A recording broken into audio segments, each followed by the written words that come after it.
A word stands alone, simple in appearance, but in its presence, a tangled thread is waiting. Consider the term autological. This is a word that describes itself. Short is a short word. English is an English word. It feels clean, certain, neat. But what about a word that refers to itself, but not in any simple way? This brings us to the Grelling-Nelson paradox, a twist where certainty begins to unravel. The paradox begins with a question about words that describe themselves. Autological is the first example, words that fit their own description. But there's another category, words that don't describe themselves. These are called heterological words. Here's the puzzle.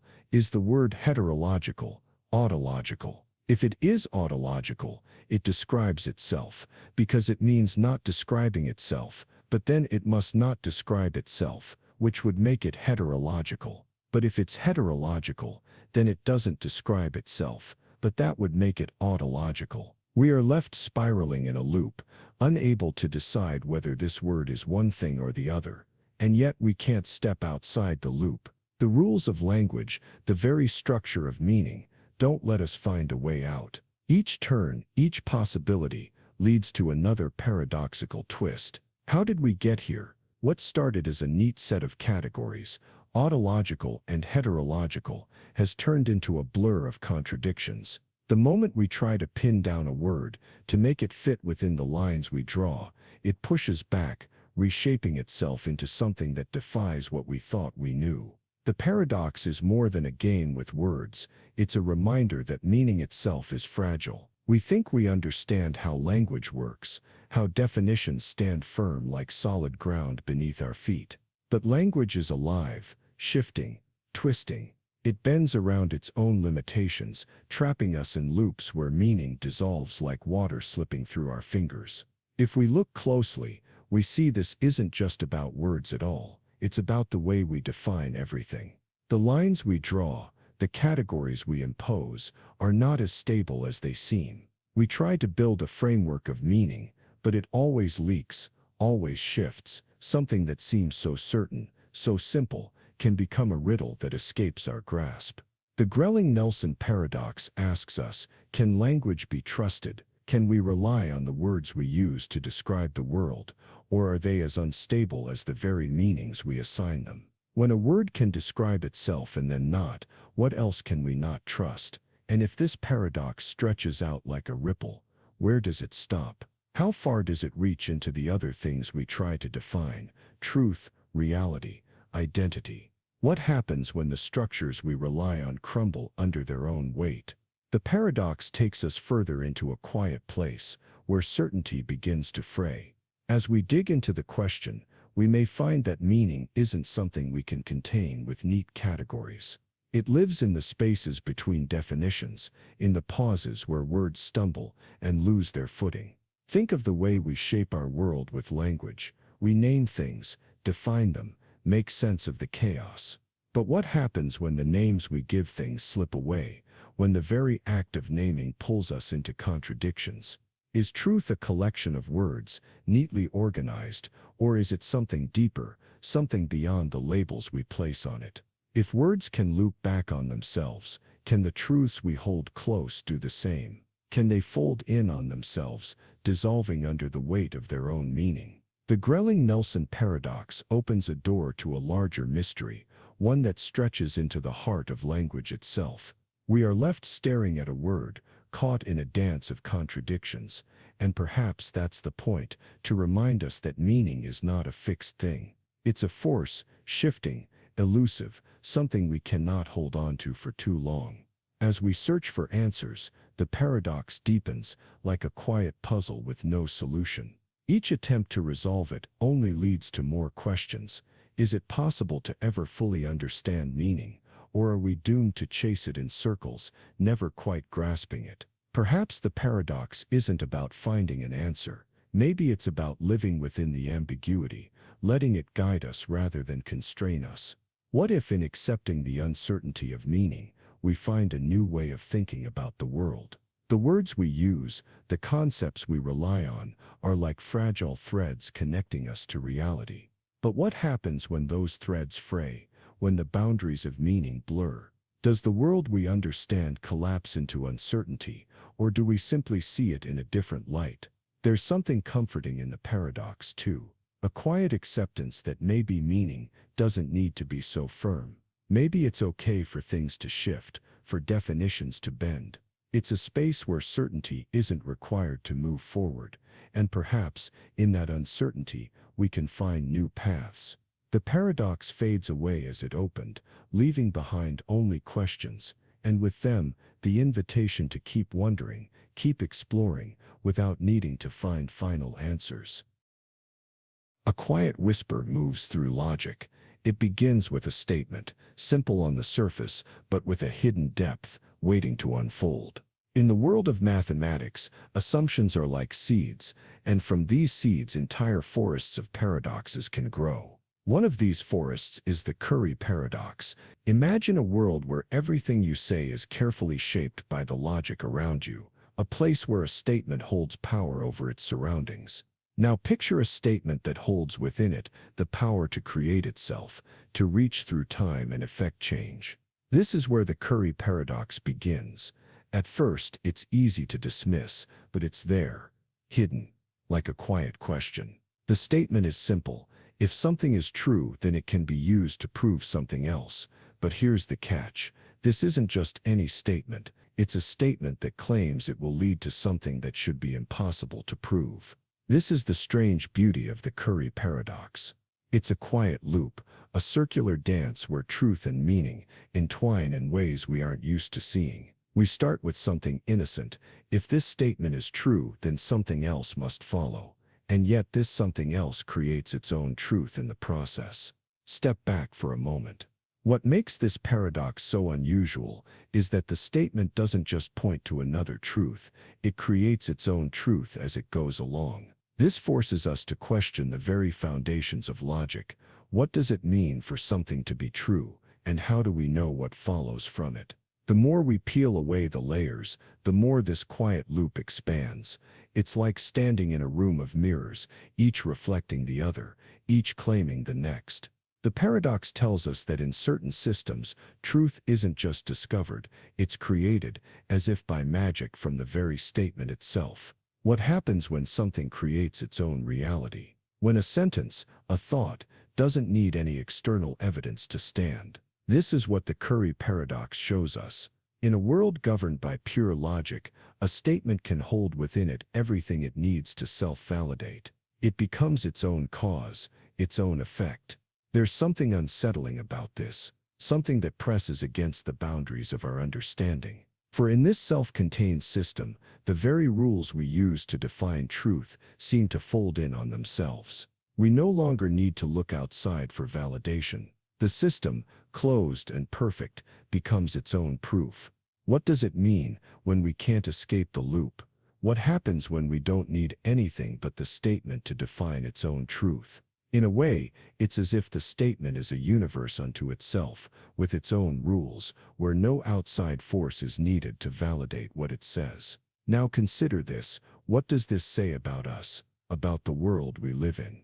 We are so used to the idea that the world follows a linear path, that causes lead to effects, that truth follows evidence. But here, in the quiet of the Curry paradox, we find a world where truth creates itself, where nothing is dependent on anything but what has already been said. Is this how reality works? Is the universe itself a quiet loop, where everything leads back to the beginning? Maybe the connections we see in the world are not chains but circles. A place where meaning is self-generated, where the beginning and end are one and the same. The Curry paradox is not just a puzzle, it's an invitation. It invites us to look closer at how we understand truth, how we define the boundaries of logic. It forces us to ask, if a statement can validate itself, what else in our world might be self-creating, self-sustaining, never needing anything beyond itself to exist? In the unfolding of this paradox, we see how fragile our assumptions are. What we thought were fixed truths begin to blur. The very act of naming something, of defining it, starts to feel like an illusion. We live in a world where perhaps nothing is as solid as we thought it was, and so the paradox stretches further. Each twist, each new layer, unfolds like a delicate web, connecting ideas we never thought could touch. It asks us to move beyond linear thinking, to step into a space where cause and effect are not separate, but part of the same whole. A world where truth is both cause and effect. It's a gentle reminder that sometimes the world we know may not be the world that is. The more we try to grasp, the more it slips through our fingers, showing us that meaning itself may be a moving target, always shifting, always changing. The Curry paradox brings us face to face with a mystery. It asks us to reconsider the very nature of truth and logic. And in doing so, it reveals a deeper truth, that perhaps the world doesn't unfold according to the rules we've set. Perhaps in some quiet corners, truth creates itself over and over, in a never-ending loop.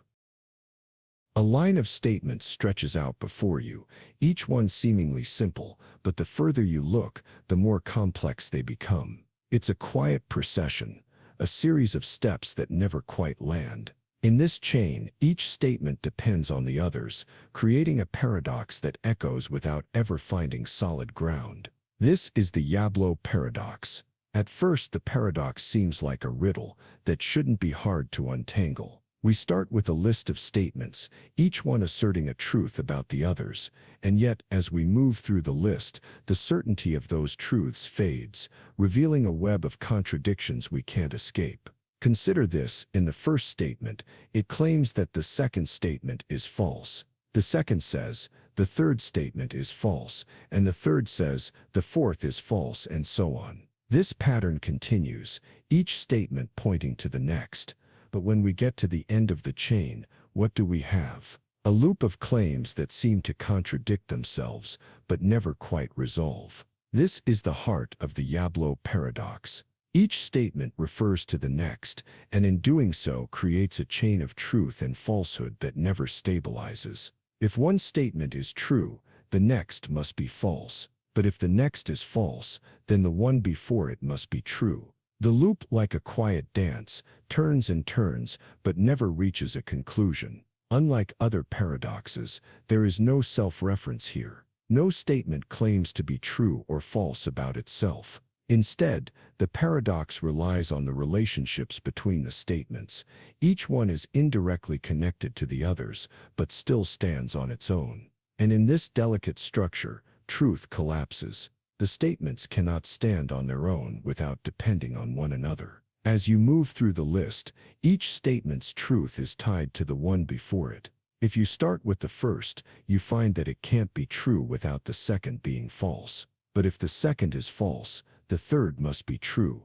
This pattern continues, creating a spiral that never seems to resolve itself. The more you think about it, the further it slips away. This is where the Yablo Paradox becomes a meditation on how we create meaning. It asks us to consider how much of what we know is dependent on other things. How often do we define one thing only in relation to another? How often do we build systems of meaning that rely on connections we can't fully explain? The paradox doesn't just play with logic, it plays with our understanding of what truth even is.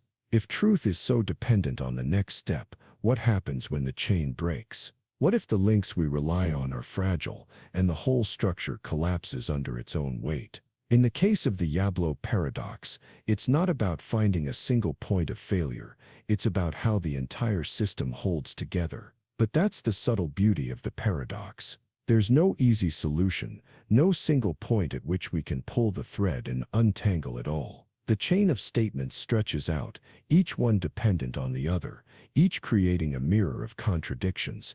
It shows us that meaning, once built on fragile connections, can shift and collapse in ways we can't predict. Think for a moment about how we use language. Every word, every phrase is part of a larger system, a web of meaning we've constructed over time. But when we look too closely at these connections, the whole structure becomes wobbly. What seems solid, what we take for granted, begins to waver. And we find that even our most trusted systems are not immune to paradox. The Yablo Paradox is a reminder of this fragility. It suggests that truth isn't something we can grasp in isolation. It's something woven together by relationships, by connections, by the dance between one idea and the next. And when those relationships break down, the structure itself can't hold. If truth is a thread, then the Yablo Paradox shows us how easily it can unravel. What happens when our understanding of reality depends on the intricate relationships between ideas, relationships that can't be fully understood, and yet still we rely on them. Perhaps this paradox isn't about finding the right answer, it's about recognizing the limits of our systems. In this quiet paradox, the search for truth becomes less about certainty and more about the interplay of ideas.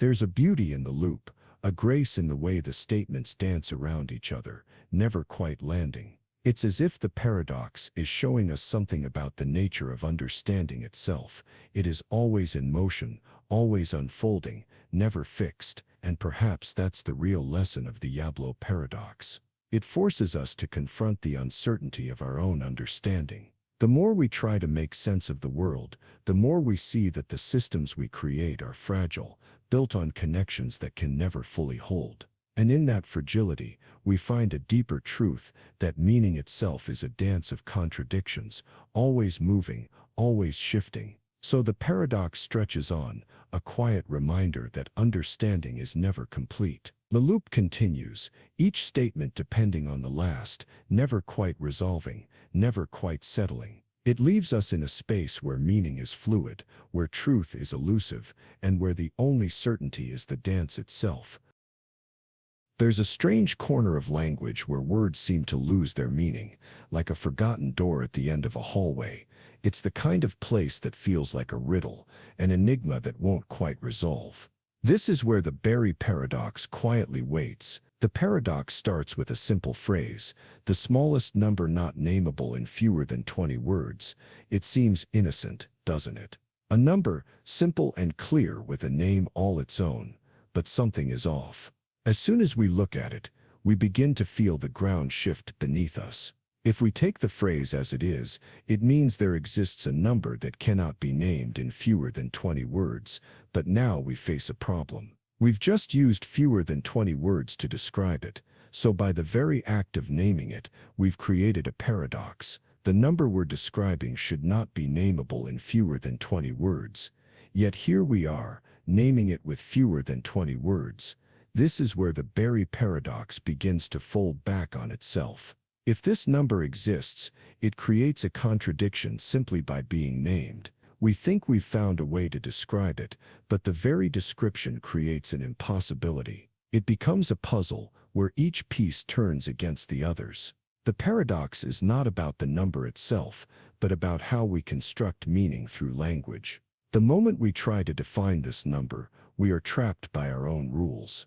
It's a quiet reminder that even the simplest ideas can become complicated when we try to pin them down with words. What happens when language fails to hold the weight of what we try to say?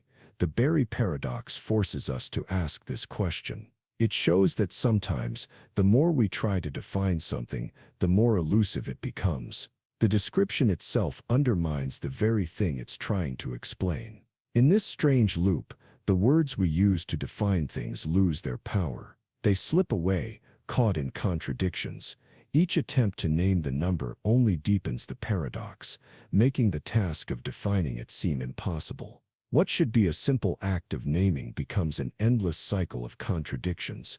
This paradox asks us to consider the limits of language. We rely so heavily on words to give shape to our world. But what happens when words cannot capture the thing they are meant to describe? What happens when meaning begins to unravel simply because we try to contain it? And so the paradox stretches further, moving beyond just a number. What happens when this process, this act of naming, becomes a mirror for everything we try to understand? Could it be that all of our definitions, our categories, our concepts, are just as fragile as this paradox? What if every description, every definition, is always one step away from collapse? There's a deeper question here. If meaning depends on how we describe the world, then what happens when our descriptions contradict themselves? What does it say about our understanding when we try to contain something that cannot be contained? In the quiet of the Berry paradox, we see how language and logic can fracture. What we take for granted as fixed, as stable, is really a dance of fragile ideas. We think we know what something is, only to find that the very act of naming it causes it to slip away. The Berry paradox is like a quiet puzzle, a riddle that keeps shifting. The more we try to understand it, the further it moves from our grasp. It reminds us that meaning is not always as clear as we imagine it to be. Sometimes, it's just out of reach, tangled in the web of our own attempts to define it. When we try to fix things into words, we run the risk of losing them altogether. We chase after the clarity of language, only to find that it leads us in circles. The paradox shows us that meaning is not something we can just grab. It is something that unfolds, but only if we allow it to. And as we stand before this paradox, we are left with more questions than answers. Perhaps the real puzzle isn't about finding the right number or the perfect description. Perhaps it's about understanding that the very act of trying to describe something can change it, can make it something else entirely. This is the quiet power of the Berry paradox. It shows us that the tools we use to understand the world, the very words we rely on, can sometimes work against us. And in this gentle collapse, we find a new way of seeing the world. Not in terms of clear definitions, but in terms of endless possibilities, each one slipping through our fingers, always just beyond reach. A word, a name, a title. These simple things we use every day seem to carry so much weight. We use them to label the world, to make sense of it, to categorize what we see. But what happens when a name itself becomes a paradox, a riddle we can't quite unravel? The Richard paradox begins with the idea of a name that refers to a concept of such specificity, it's defined by its own structure. This name, this idea, isn't like other names. It's part of a puzzle that we can't quite see, one that doesn't quite resolve. It starts with a simple description of numbers, but the deeper you go, the more it loops back on itself. Imagine a list of all the names that can be described using a certain number of words. These names, though seemingly ordinary, have the strange property of referring to themselves in a way that makes them hard to place. In this list, one name stands out. It claims to be the smallest number that cannot be named by a shorter description. At first, the idea seems reasonable. It's just another number, another name in the list. But here's where the paradox begins. By naming it, we've already made the very statement it describes impossible. The name can't be named without violating its own definition. It's caught in a web of self-referential contradiction. The paradox doesn't stop there. It's not just about the number or the name, it's about the act of naming itself. Every attempt to describe this number with fewer words, to give it a simpler name, only deepens the paradox. It shows us how naming can be both a way to clarify and a way to confuse. Richard's paradox invites us to think about the limits of language. We try to use names to describe the world, to simplify it, to give it meaning. But in doing so, we sometimes trap ourselves in loops of contradiction. The more we try to pin something down, the more it slips away, becoming something else entirely. This paradox plays with the boundaries of language. The concept of a shorter description feels like something we can easily grasp. But as soon as we try to apply it to this specific name, we realize that the very act of describing it breaks the rules we set. In this way, the paradox shows us how fragile our systems of meaning can be. As we move through Richard's paradox, we are forced to ask, what does it mean to name something? When we give it a name, we assume it can be contained, understood. But this paradox teaches us that even our names can't always capture what they refer to. They can slip away, shifting under the weight of their own description. And there's something humbling about that. The more we try to control language, to use it to define the world, the more we see how little control we actually have. Names become traps, not tools. We're left with a sense of the unknown, a feeling that meaning might always be just beyond our grasp. The Richard paradox is a mirror. It reflects back our own limitations. We use words and names to give order to the chaos of the world. But in doing so, we find that those words are not as stable as we think. They are part of a shifting landscape, a world where the act of naming can break the very thing it tries to define. It's not about the number itself, it's about the act of defining, of labeling something that cannot be contained. The paradox shows us that the very structures we use to understand the world are built on fragile ground. We think we can name something and make it real. But what if the name is just as elusive as the thing it's trying to capture? In this space of paradox, we find that meaning isn't always what we expect it to be. It's a quiet dance between words, between concepts, between the limits of our understanding. The more we try to pin down the world, the more it slips through our fingers, reshaping itself in ways we can't predict. Richard's paradox leaves us in a strange place. It asks us to consider the limits of our language, to see how fragile our concepts of meaning really are. What happens when we try to capture the world with words, only to find that those words fail us? What happens when naming something becomes the very thing that unravels it? And so we are left with the paradox itself, a gentle reminder that meaning is not always a fixed thing. It shifts, it changes, it dances just out of reach. As we grapple with Richard's paradox, we realize that naming, like all acts of understanding, is an imperfect art, one that can never quite capture the full essence of what it tries to define. There's something strange about the way we trust our own words. Imagine reading a book, a carefully written book, filled with truth. Each chapter tells a story, every paragraph builds on the last. Yet, before you even begin reading, you are warned, some of this might not be true. It's an odd feeling, isn't it? To start something with a disclaimer, to know, before you even dive into the content, that parts of it may be false. And yet, as you read on, you continue to believe the rest. This is the paradox that lies within the preface, a strange contradiction between certainty and doubt. The paradox of the preface begins when an author, in the introduction to their book, claims that while they believe the majority of what they say is true, they acknowledge that some of it may not be. They assert their confidence in the work, but also concede the possibility of errors. Here's the twist. How can they believe the truth of their work if they already admit some parts of it might be false? It's a small but powerful contradiction. On one hand, the author is confident in their knowledge, presenting their thoughts as truth. On the other, they leave a door open saying, "But don't trust everything here." This creates a space of uncertainty, one that causes us to question how we can believe in any of it at all. The paradox grows when we consider the nature of belief itself. If the author believes their book to be mostly true, but admits to potential errors, do we still trust the truth in the book? Or do we begin to doubt everything, even what might be true, simply because of the possibility that something is false?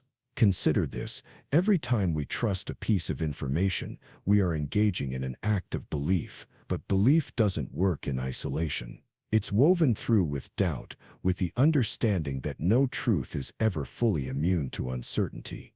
The preface brings this subtle dance between certainty and doubt to the forefront.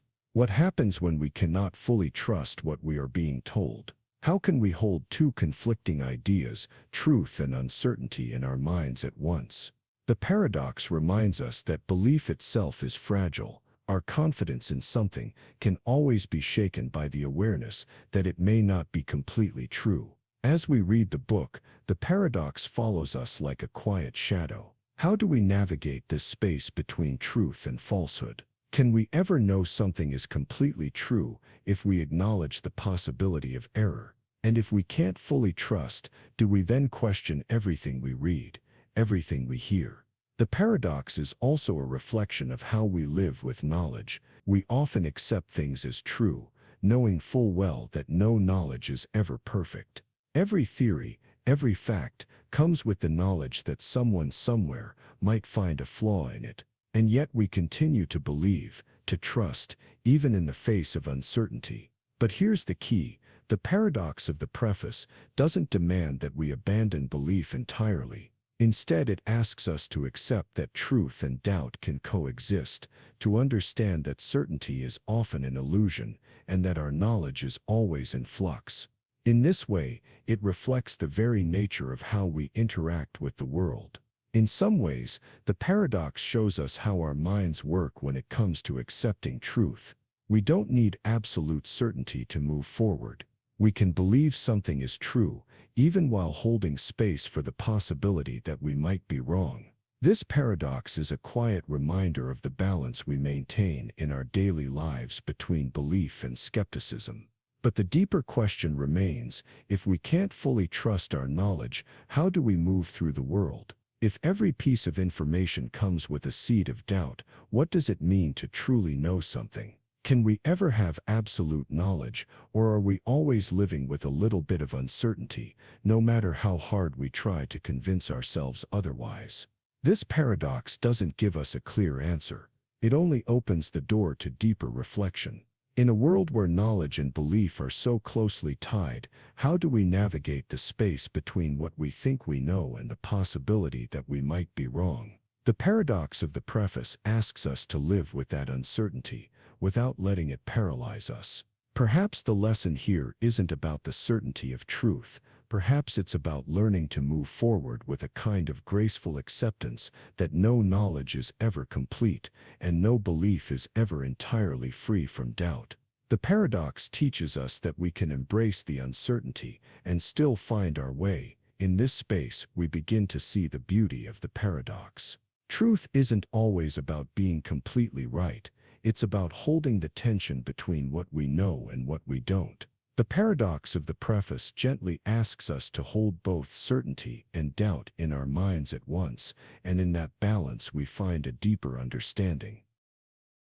A single grain of sand rests in the palm of your hand. It's small, insignificant even. Add another, and the pile still feels like nothing more than a few grains.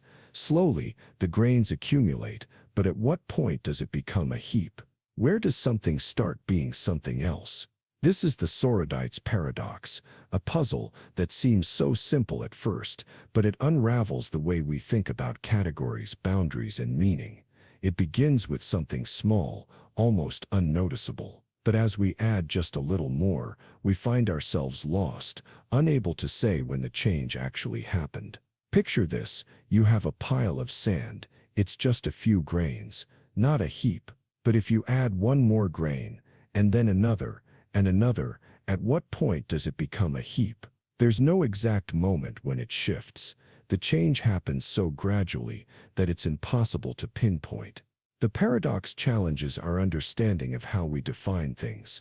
We can't clearly draw a line between what is a heap and what isn't. Is one grain of sand a heap? No. But what about 2 grains?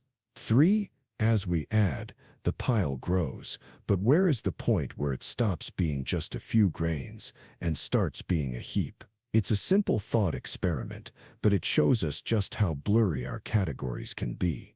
We tend to think in clear distinctions, but in the real world, many things don't fit neatly into boxes.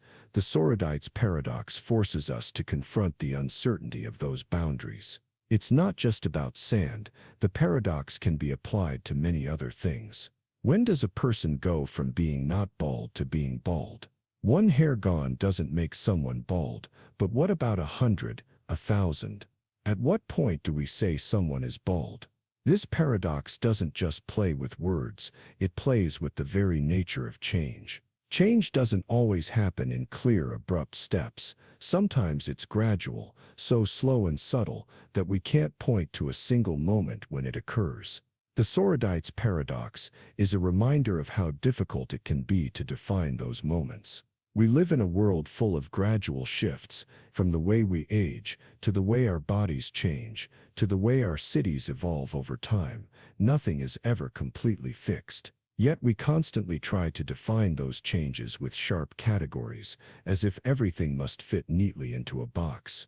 The Sorites Paradox speaks to the limits of our thinking. It shows us that the boundaries we draw in our minds are often much more fragile than we imagine. When we try to impose order on a world of gradual shifts, we end up with contradictions, confusion, and uncertainty. We often think of change as a series of distinct steps. Things either are or they aren't. But the Sorites Paradox asks us to consider that many changes occur on a continuum. And when we try to make hard distinctions between 2 points on that continuum, we find that the line between them is blurry and unclear. There's something uncomfortable about the Sorites Paradox. It challenges our need for clear answers. We want to be able to say, this is a heap or this is not a heap, but the paradox shows us that sometimes that clarity is impossible. It forces us to accept that some questions don't have neat answers. As we try to understand the world, we rely on labels to make sense of it. We categorize things into neat boxes, but what happens when those boxes aren't as clear as we think? The Sorites Paradox pushes us to question the very nature of those categories. What does it mean to call something a heap, or a bald person, or an adult? The paradox also reveals the limitations of language. We use words like heap or bald to describe things, but those words are built on assumptions. They rely on our ability to draw a sharp line between what is and what isn't. But the Sorites Paradox shows us that those lines are often blurry, even impossible to define. This is more than just a puzzle about words. It's a reflection of the way we see the world. We try to create neat, tidy categories for everything. But in reality, those categories are often fluid, shifting, and dependent on context. The Sorites Paradox is a gentle reminder that not everything fits into a box. The paradox also asks us to think about the nature of perception. We look at something, a pile of sand, a person's hair, and we judge whether it fits a category. But how do we make that judgment? What are the rules we use to decide? The Sorites Paradox shows us that those rules may be more arbitrary than we think. The more we try to define the world in sharp, absolute terms, the more we run into problems like the Sorites Paradox. It's a reminder that the world is messy, and sometimes that messiness cannot be neatly sorted. The edges of things blur together, and the distinctions we rely on begin to fade. At its heart, the Sorites Paradox isn't just about sand or hair. It's about how we make sense of change, how we draw boundaries, and how we impose order on a world that resists it. It asks us to reconsider our need for neat distinctions and embrace the gray areas, the spaces where things are in transition. And so, the paradox remains, gently nudging us to question the way we define the world. It asks us to look closely at the spaces between categories, at the slow shifts that happen over time, and at the moments where we can't quite say when something changes. The Sorites Paradox invites us to live with that uncertainty, knowing that sometimes that's the most honest way to see the world. Words and meanings are like threads woven through a tapestry. We use them to make sense of the world, to organize thoughts, to communicate. But sometimes when we step back, we realize that the very threads we use can't always be woven into the pattern we desire. Tarski's Undefinability theorem is one of those moments. Imagine trying to define a word, a concept, something so simple and clear, we could describe its meaning, list its properties, make it fit within the neat boundaries of our language. But Tarski showed us that some things can't be fully defined by the system that created them. They simply resist the framework. The theorem starts with a question: can a language define all its truths? We use language to explain the world, to label things and connect ideas. But Tarski's insight was a quiet one. Some truths cannot be captured by the very language we use to express them. It's like trying to fit an infinite circle into a finite box. At the heart of Tarski's Undefinability theorem is the idea that a language can't fully define itself. We think of definitions as clear and stable, but when the language turns in on itself, it faces a paradox. How can a language define the concept of truth within its own rules? The answer is that it can't. The boundaries begin to break down. This is where things get tricky. If we try to define truth within a system, we end up creating contradictions. The system becomes tangled in itself, unable to fully capture the very thing it aims to explain. It's like trying to read the label on the back of a book without ever opening it. The more we try to define, the more we find ourselves lost in circularity. Tarski showed that the notion of truth cannot be fully captured by a language that also uses the concept of truth. If a language can't define truth within itself, then what does that mean for everything else we try to define? What happens when the very words we rely on to explain reality become untrustworthy? This leads us into a quiet space of uncertainty. If truth can't be defined within a system, then how do we navigate it? How do we understand what is true without relying on the very rules that break down when we try to apply them? Tarski's Undefinability theorem pushes us to reconsider what we mean when we talk about truth. In some ways, the theorem reminds us of the limitations of our own minds. We constantly seek to define the world, to label every part of it, but sometimes the act of naming something can obscure its true nature.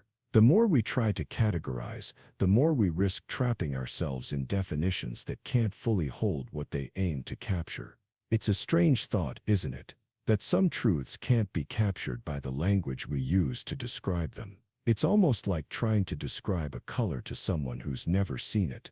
The words simply don't fit, and yet we continue to use them, knowing full well that they can never capture everything. Tarski's insight challenges our confidence in language. It shows us that sometimes the tools we use to understand the world can't fully grasp the concepts we try to define. It's a humbling reminder that meaning is not always as clear as we'd like it to be. We live in a world where the limits of language quietly shape what we can know. At the same time, there's a certain beauty in this uncertainty. The theorem doesn't suggest that truth doesn't exist or that language is useless. It simply reveals the limits of what we can know through language alone. There's something freeing in accepting that some things lie just beyond our grasp. Consider how often we try to define complex things, ideas like love, beauty, or justice. These are ideas we feel deeply, but they resist being boxed into a single simple definition. Tarski's theorem echoes this experience. It shows us that in the realm of meaning, there are truths too vast to be fully captured.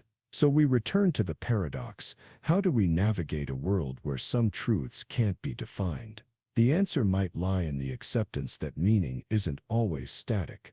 Sometimes it is felt, experienced, but not fully explained. It's a dance between what we know and what we can't. The Undefinability theorem does not leave us in despair. Instead, it invites us to reconsider how we engage with language and meaning. It teaches us that some truths are not meant to be captured with words alone. They require experience, perception, and the willingness to embrace ambiguity. As we continue to speak, to define, to name the world, we must acknowledge the boundaries of our tools. Words are powerful, but they are not all-encompassing. And in the spaces where our language falters, there is room for understanding that goes beyond the limits of definition. There, we find meaning that cannot be neatly wrapped in a box. In the quiet ebb and flow of reasoning, we come across a simple statement: all cretins are liars. This idea, spoken by a man named Epimenides, comes with a catch, because Epimenides himself was a cretin. Suddenly we're faced with a paradox that seems to spiral out of control. The Epimenides paradox begins with a single claim, but the more we examine it, the less clear it becomes. If Epimenides is right, if all cretins are indeed liars, then his own statement must be false. But if his statement is false, then it would mean not all cretins are liars. And yet Epimenides himself is a cretin. This paradox, like so many others, challenges the very nature of truth. It forces us to question the rules we use to determine what is true. If a person claims something, but that claim leads to a contradiction, can we trust their statement at all? What happens when truth itself seems to collapse under its own weight? At first, the logic seems simple. If someone says something false, then that statement is a lie. But here the paradox begins to twist. If Epimenides, a cretin, is telling the truth when he says all cretins are liars, then he himself must be a liar. But if he's a liar, then the statement he made is false. Where does that leave us?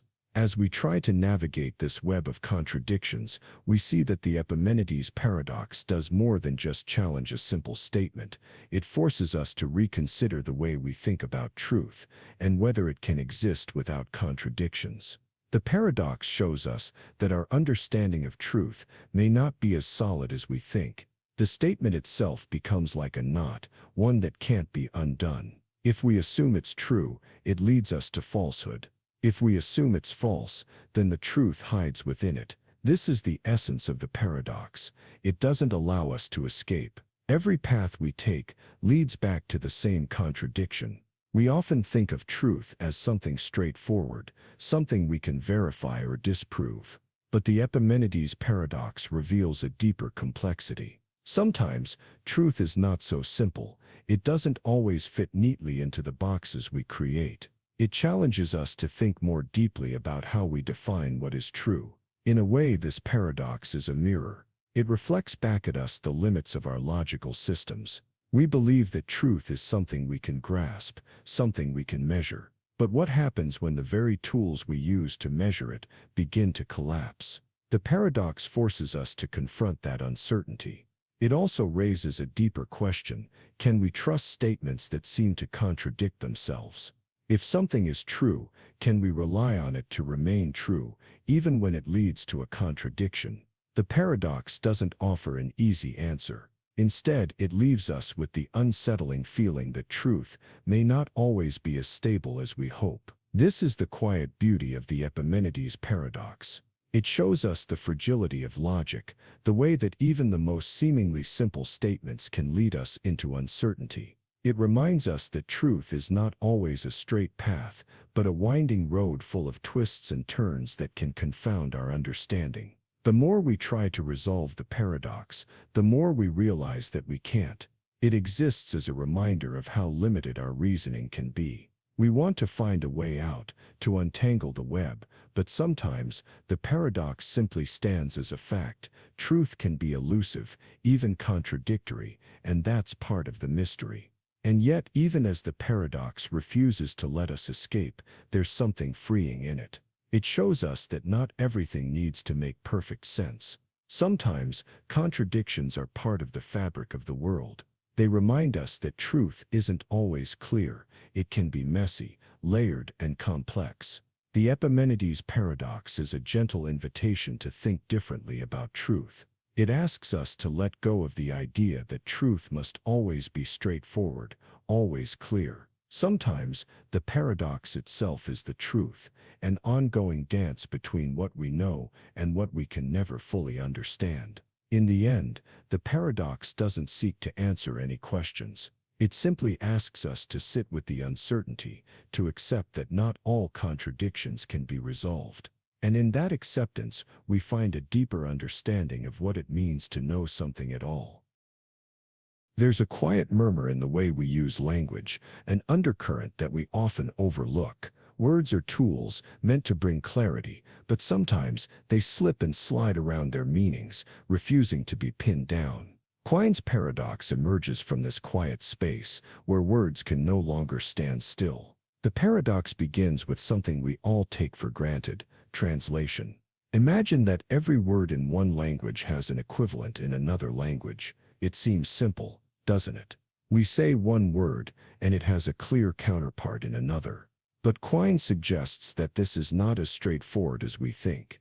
What if the meaning of a word is not fixed, but instead depends on the context in which it's used? What if there are multiple interpretations of the same word, even in a single language? Quine's paradox shows us that meaning is not always something we can grasp with certainty. It moves with the ebb and flow of language.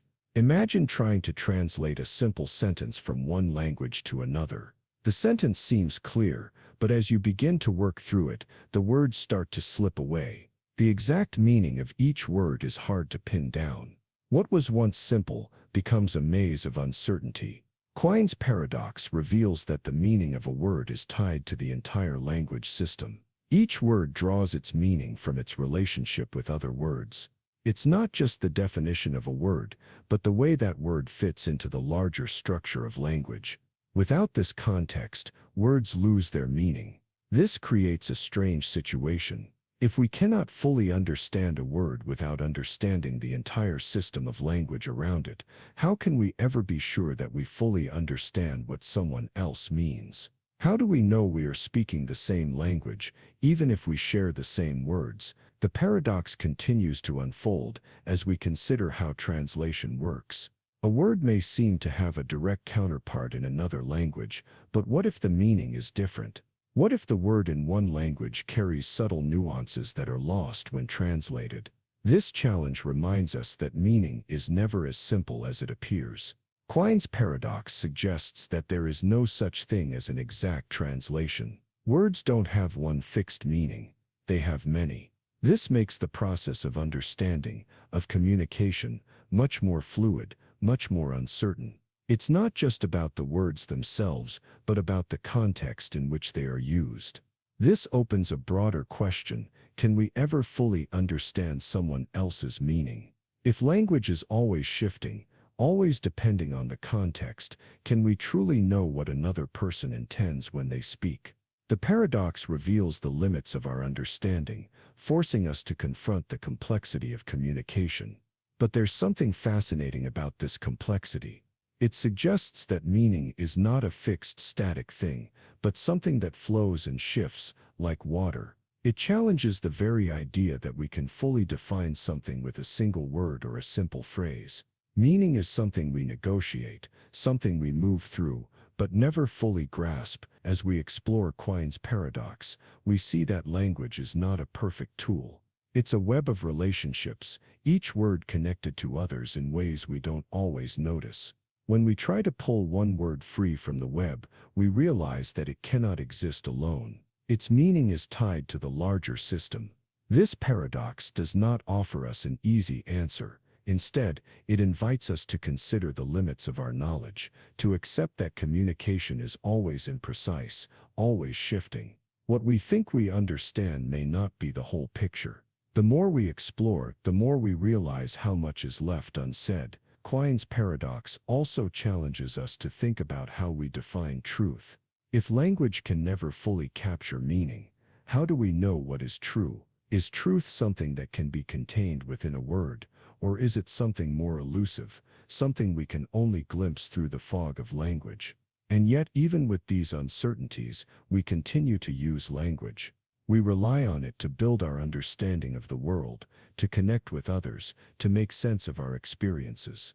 The paradox reminds us that despite its limits, language remains the tool we use to navigate reality. We may never fully understand it, but we continue to speak, to listen, and to share. The beauty of Quine's paradox is that it doesn't lead to despair. Instead, it opens a space for deeper reflection. It shows us that meaning is not something we can pin down with certainty, but something that we live with, something that evolves as we move through the world. It's a dance, always in motion. In the quiet of Quine's paradox, we find a reminder: language is both a bridge and a barrier. It connects us to one another, but it also keeps us in a space of uncertainty. The more we understand, the more we realize that understanding is always partial, always incomplete, and in that there is beauty.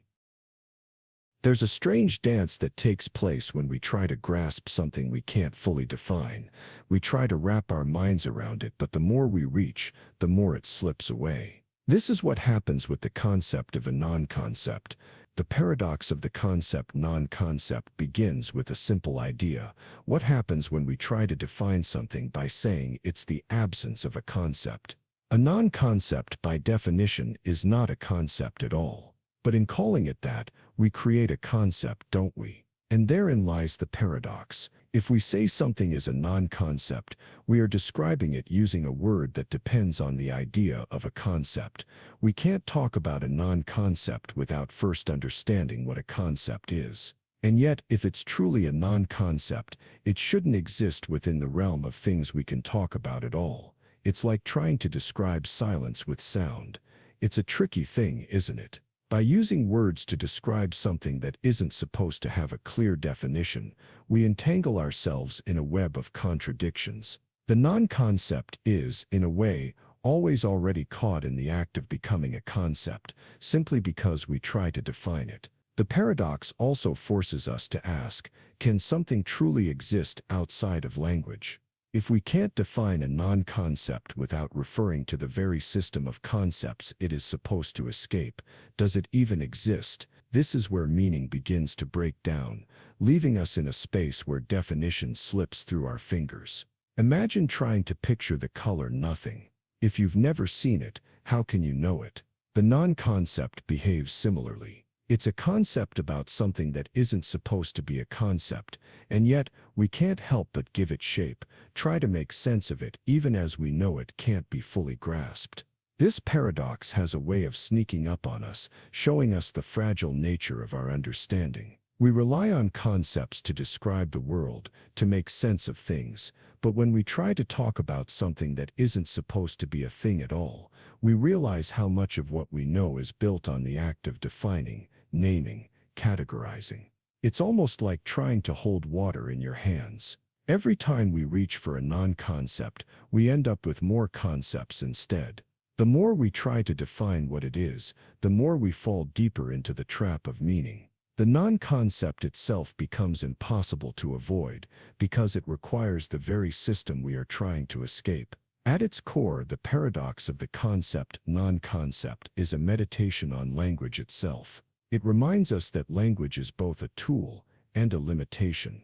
It helps us navigate the world, but it also creates boundaries, making it difficult for us to reach beyond the definitions we so eagerly apply to everything. But why does this matter? What does this paradox reveal about the way we experience the world? It shows us that we live in a world shaped by language. And yet, there are things that exist outside of language, things that cannot be fully captured by the words we have at our disposal. The non-concept forces us to confront this limitation. Every time we try to talk about something that isn't a thing, we realize how much we are bound by the very system that allows us to understand everything else.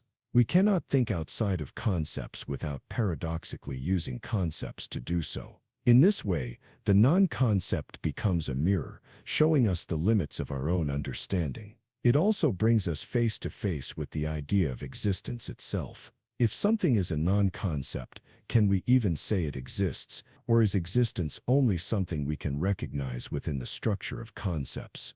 This is the quiet riddle the paradox presents, a question with no easy answer, one that invites us to sit with uncertainty. The paradox asks us to reconsider the very foundation of knowledge. It forces us to recognize that there may be things beyond our grasp, things that exist in spaces we cannot define, that slip through the cracks of our understanding.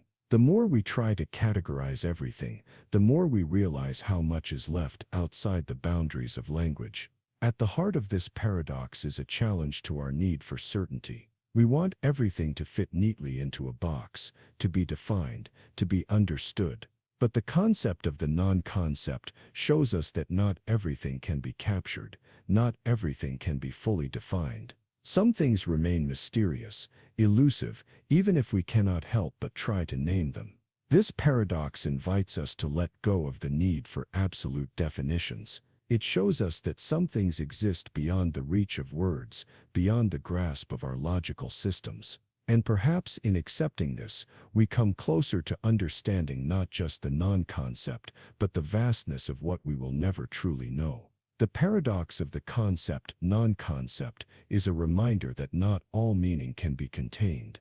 It reveals the quiet power of the unknown, the space where language falters, and where the true nature of things might lie, just out of reach, forever shifting between what we know and what we cannot name. There's a curious feeling that arises when we try to explain something we already know. We begin with a simple idea, something we understand clearly, and then try to break it down into smaller parts.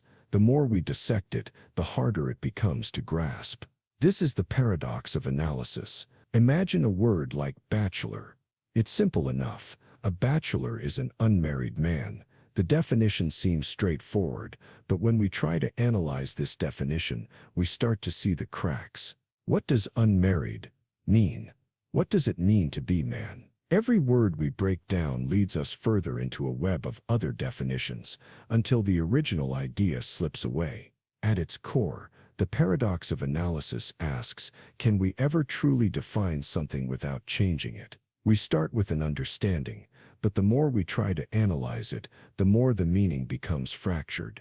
What seems simple and clear becomes a puzzle, each piece pointing to more questions. We often think of analysis as a tool to make sense of the world, to simplify the complex. But this paradox reminds us that sometimes breaking something down only makes it harder to see. The more we try to explain it, the more we lose the essence of what we started with. This paradox doesn't just apply to words, it's a deeper reflection on how we approach knowledge itself. Every time we try to break down a concept, we risk losing its original meaning. Analysis, in its quest for clarity, can sometimes obscure the very thing it seeks to reveal. Consider how we define happiness. We can say it's a feeling of contentment or joy, but what is joy really? Can we define it without losing the experience of it? The more we try to define it, the more it slips through our fingers.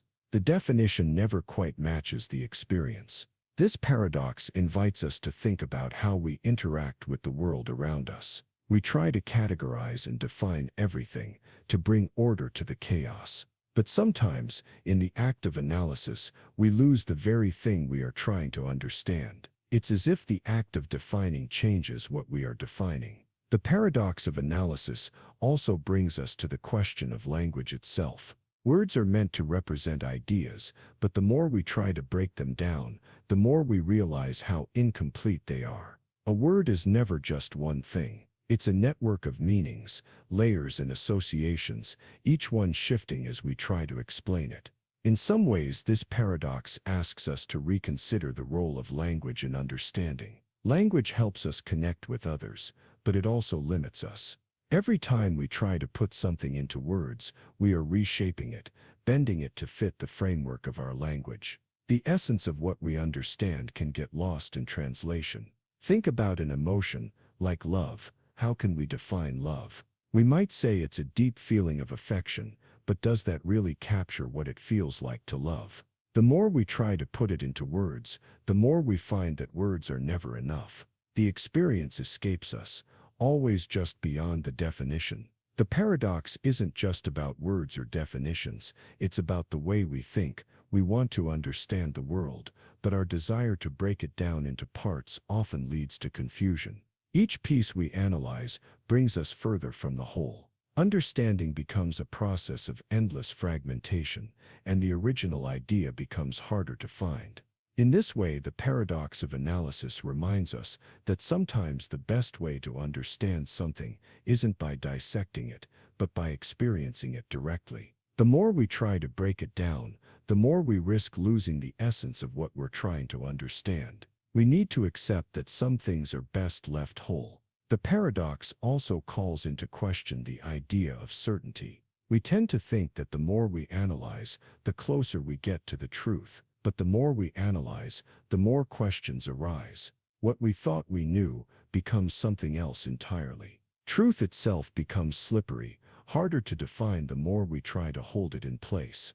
This brings us to the core of the paradox. Analysis isn't just about finding answers, it's about recognizing the limits of what we can know. The more we try to analyze, the more we realize that some truths can't be broken down into simple parts. They exist beyond the reach of our definitions. The paradox of analysis doesn't provide a clear answer. It shows us that sometimes the process of understanding can be as elusive as the thing we're trying to understand. Every time we try to define something, we are engaging in a delicate dance between clarity and confusion, certainty and uncertainty. At the heart of this paradox is an invitation to let go of the need for clear, fixed answers. Not everything can be neatly divided into parts. Some things, feelings, experiences, ideas, are too complex to be fully understood through analysis.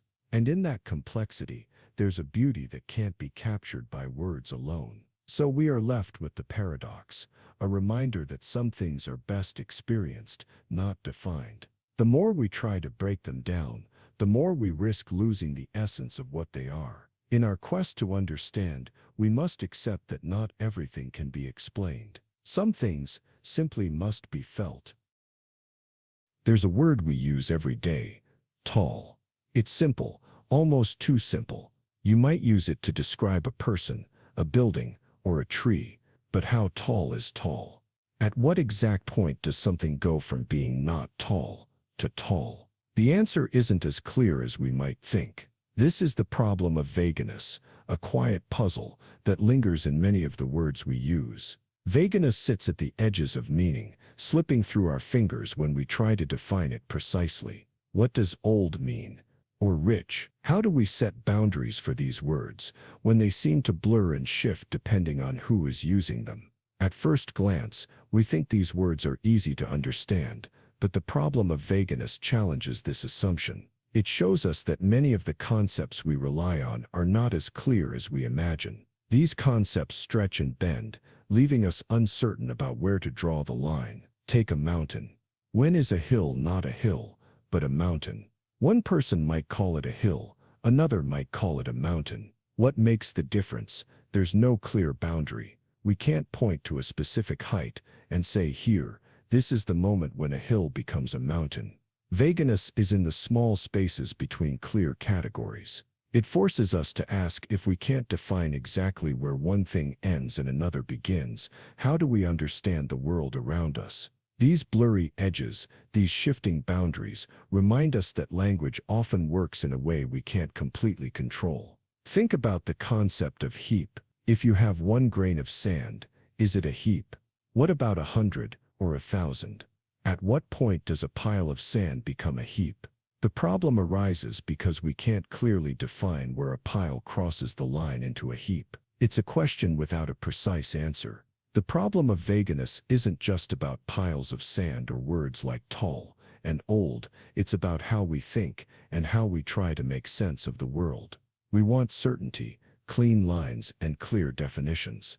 But vagueness sneaks in, showing us that much of what we understand is built on imprecision. This problem leads us to the heart of meaning itself.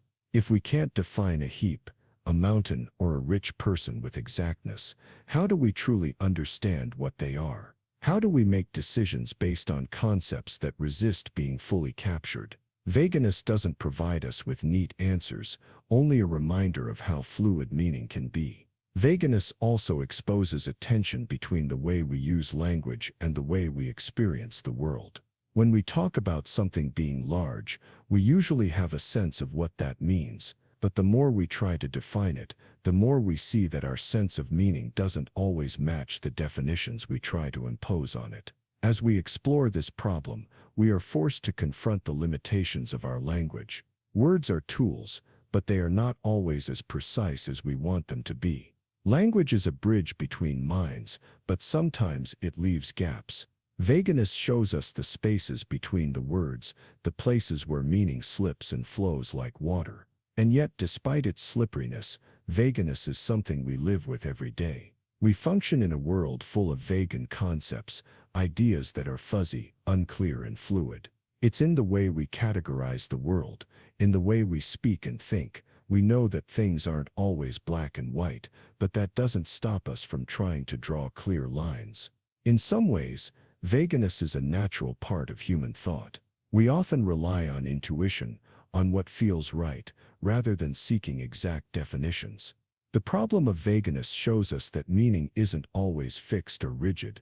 It's often something we feel, something that changes with context, with experience, and with perspective. So how do we deal with vagueness? Do we abandon it and try to force every word into a box? Or do we accept that some things can't be precisely defined and learn to live with the uncertainty? The paradox is not about finding a solution. It's about understanding that not everything fits neatly into categories. As we navigate a world of vague concepts, we begin to see that vagueness isn't just a problem to be solved.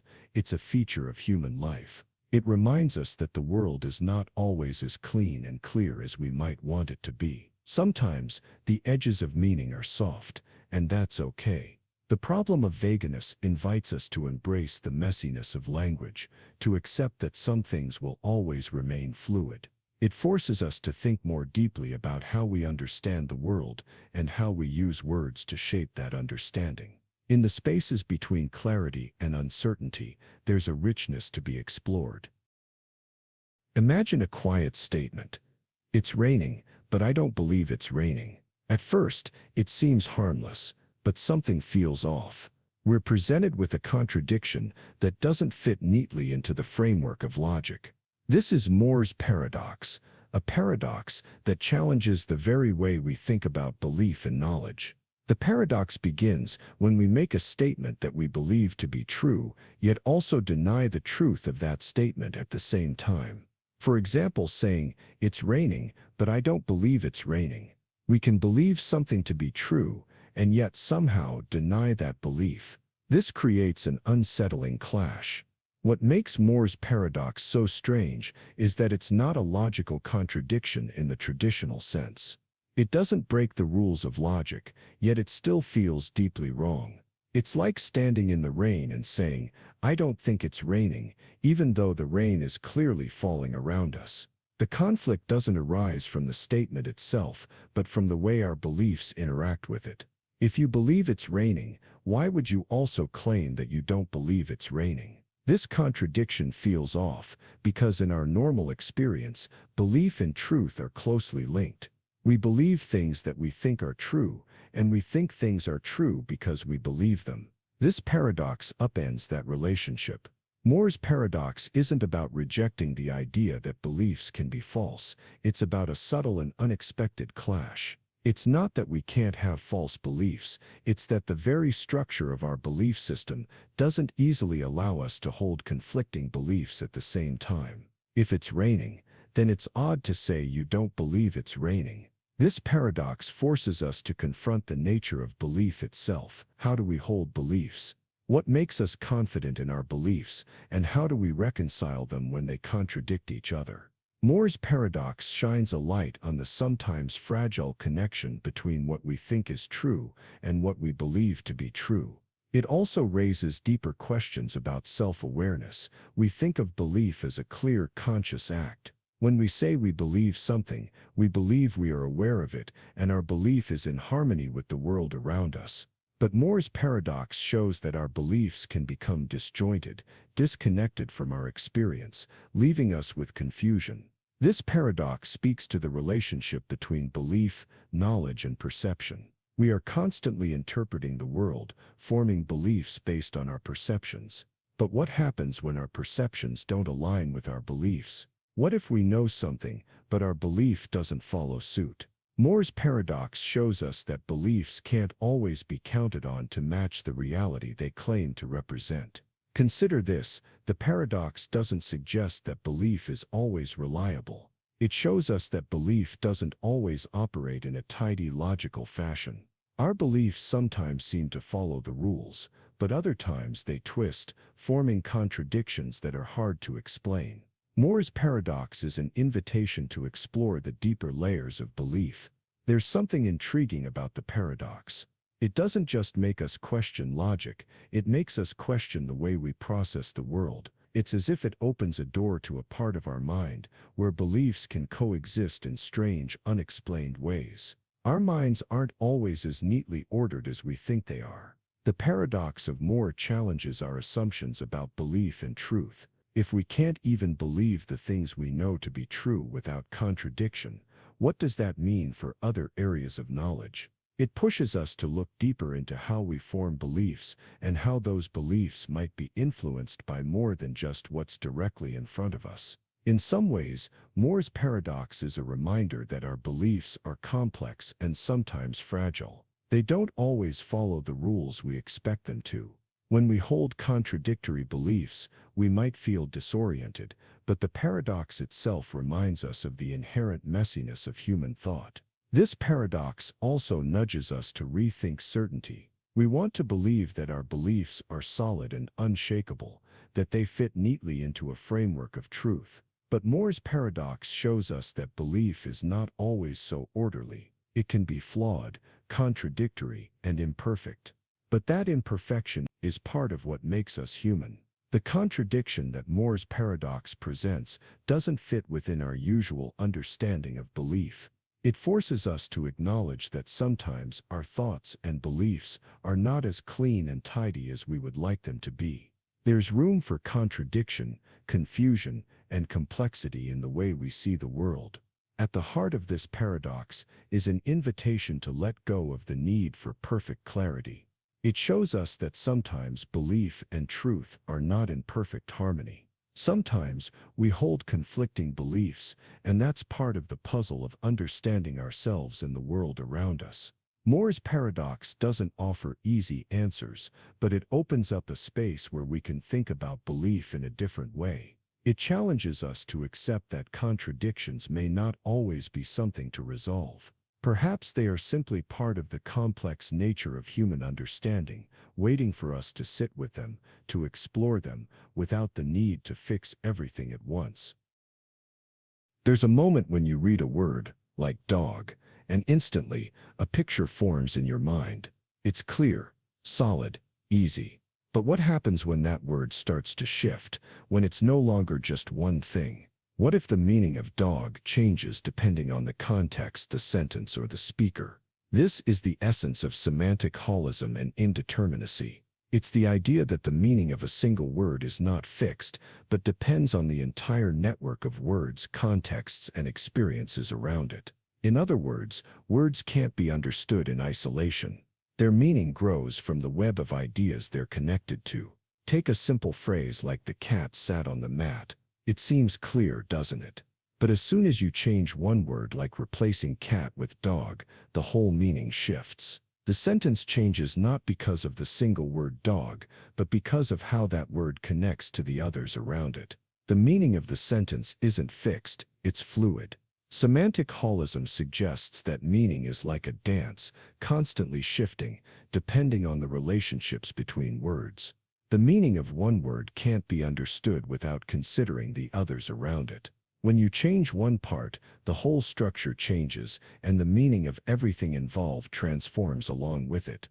Think of a puzzle. If one piece is moved, the entire picture changes. Words in a sentence are like puzzle pieces. They each depend on the others to form a cohesive meaning. If we focus too much on one word in isolation, we miss the deeper, interconnected flow of meaning that holds the whole together. This brings us to indeterminacy, the idea that meaning is never fully certain. There are always shades, gaps, and room for interpretation. A word like high could mean tall, or loud, or intense, depending on the context. And even within the same context, one person's understanding of high may differ from another's. Meaning, it seems, is never absolute. Indeterminacy shows us that there's always a space between what we think we understand and the truth of what something means. Even when we think we've nailed down the meaning of a word, it often shifts just out of our reach, moving in and out of focus, like a shadow in the dark. We grasp it, but we can never hold it completely. This raises an important question. If meaning is always shifting, always changing with context, how can we ever be sure that we truly understand each other? If each word is part of a larger web of meaning, and that web changes depending on how it's connected, then how can we trust that our communication is as clear as we think? The problem lies in our tendency to seek clarity, to want the meaning of words to be stable and unchanging. But semantic holism and indeterminacy remind us that this clarity is often an illusion. Language is not a neat fixed structure, it's a living, breathing thing that evolves, that bends and twists in ways we can't always predict. Imagine you're reading a book. The author uses a word like light. To you, light might mean something bright, like a lamp, but to the author it might represent something different, like the light of knowledge or hope. The meaning changes depending on how the word fits into the overall message. It's not just about the word itself, it's about the meaning that's built around it. This is the dance of meaning. It's constantly moving, shifting, influenced by the context, the people involved, and the world around it. The more we try to pin it down, the more it slips through our fingers, and yet it's this very fluidity that makes language so rich, so deep, and so full of possibilities. The paradox of indeterminacy challenges our desire for certainty. We want to say this is the meaning, but the moment we do, the meaning begins to shift. Words resist being fully contained, fully defined. They carry with them the weight of history, culture, and experience. They refuse to be locked in one place, one time. It's almost as though meaning is a conversation. It's not a static object, but a living exchange between people. Each time we speak, the meaning of our words is shaped by the people we speak to, by the moment in time, by the way our experiences influence how we hear and understand what is said. Language is never just about the words, it's about the relationship between them. Think about a conversation you've had. Perhaps you used a word that seemed perfectly clear to you, but the person you were speaking to understood it differently. The meaning of that word changed between you both, shaped by the space between you, by your separate experiences. This is the core of indeterminacy. The meaning is never set in stone. It shifts, it moves, it grows. This fluidity is not a flaw in language, but a strength. It allows language to adapt, to grow, to respond to the world. But it also means that our words can never fully capture the essence of what we want to say. They can only point toward it, shaping an idea, an image, a feeling, and even then, the meaning is always changing, always open to interpretation. When we consider semantic holism and indeterminacy, we realize that language is more than just a tool for communication. It's a web of meaning, constantly shifting, constantly evolving. Every word is connected to every other word, and each meaning is shaped by the context in which it is spoken. In this way, the beauty of language lies not in its precision, but in its flexibility. It invites us to explore, to interpret, to make meaning anew each time we use it. And in that space between what we understand and what we can never fully capture, there is something endlessly fascinating, endlessly open.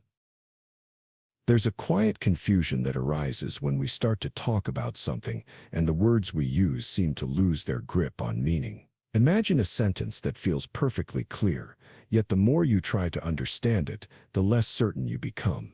This is the problem of referential opacity. At first, things seem simple. We use words to refer to things in the world. The word apple points to an apple. Dog refers to a dog. We think language works by directly connecting words to the objects they represent, but sometimes this connection isn't so clear. Referential opacity occurs when a word or phrase loses its clear connection to the thing it's supposed to represent. It's as though the word apple might not always point to the same thing every time it's used. The meaning of words can change depending on the context, making them slippery, elusive. Take the sentence, John believes that Sherlock Holmes is a great detective. This seems straightforward, but what happens when we say, John believes that the greatest detective is Sherlock Holmes?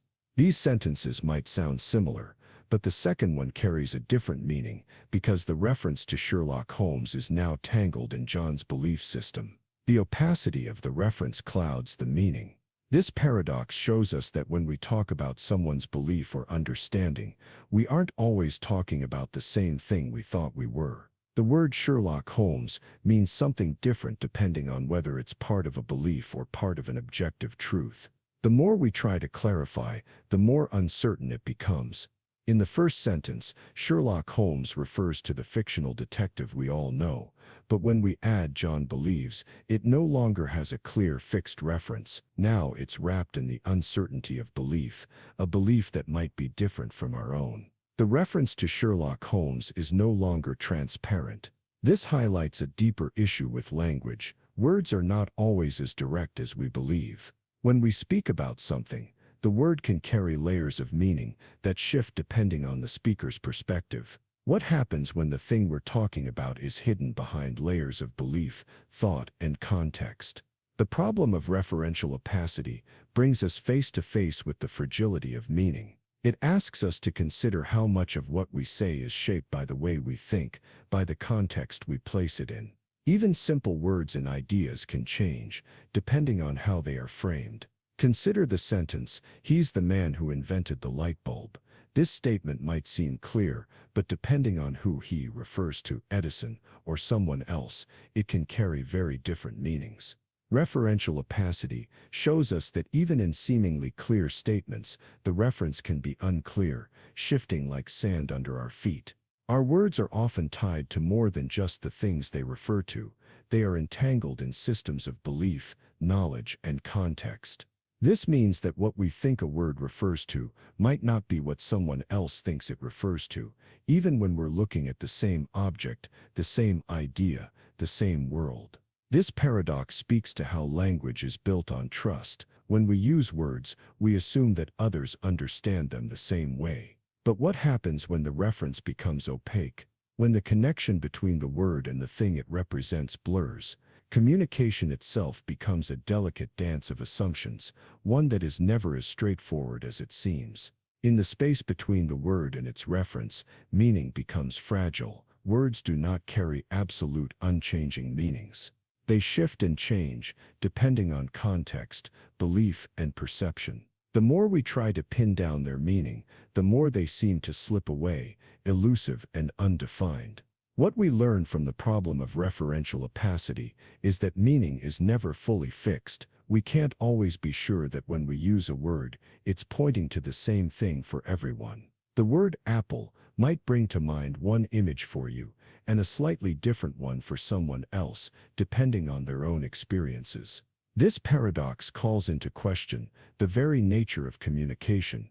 How can we ever be sure we understand each other if the words we use are constantly shifting in meaning? Every time we speak, we are navigating this delicate space, hoping that the reference remains clear, but knowing that it might not be as direct as we think. Perhaps in embracing the uncertainty of reference, we can find a new way of relating to language. We can accept that words are not perfect, that their meaning is shaped by the context in which they are used.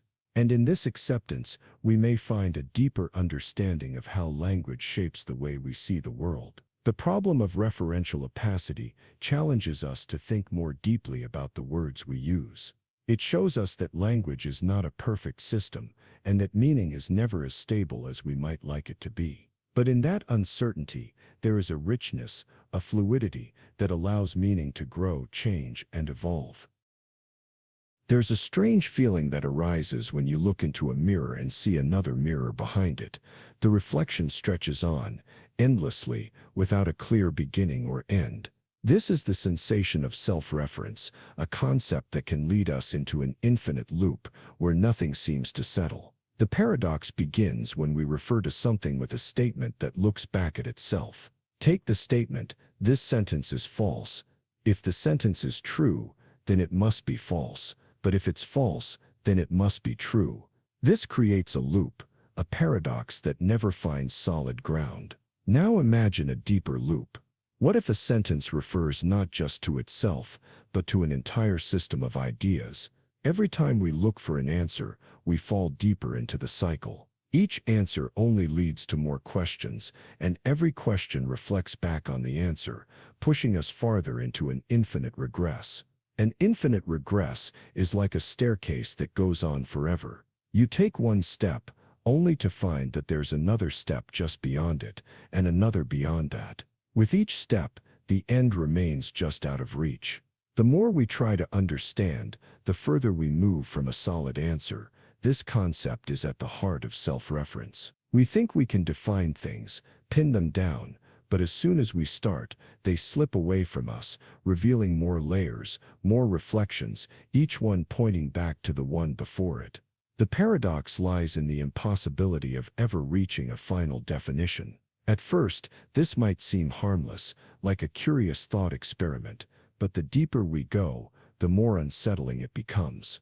The more we use self-reference, the more it forces us to confront the limits of language, logic, and even our understanding of reality itself. When we try to define something by referring back to it, we risk falling into a cycle that leads nowhere. Definitions, meanings, and even truths begin to lose their grip, sliding further into abstraction. Every attempt to understand seems to open a new door, but behind each door is only another, stretching the search out endlessly. This is the danger of self-reference.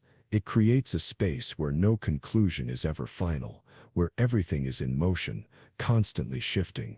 The more we try to pin something down, the more it transforms, evading our grasp.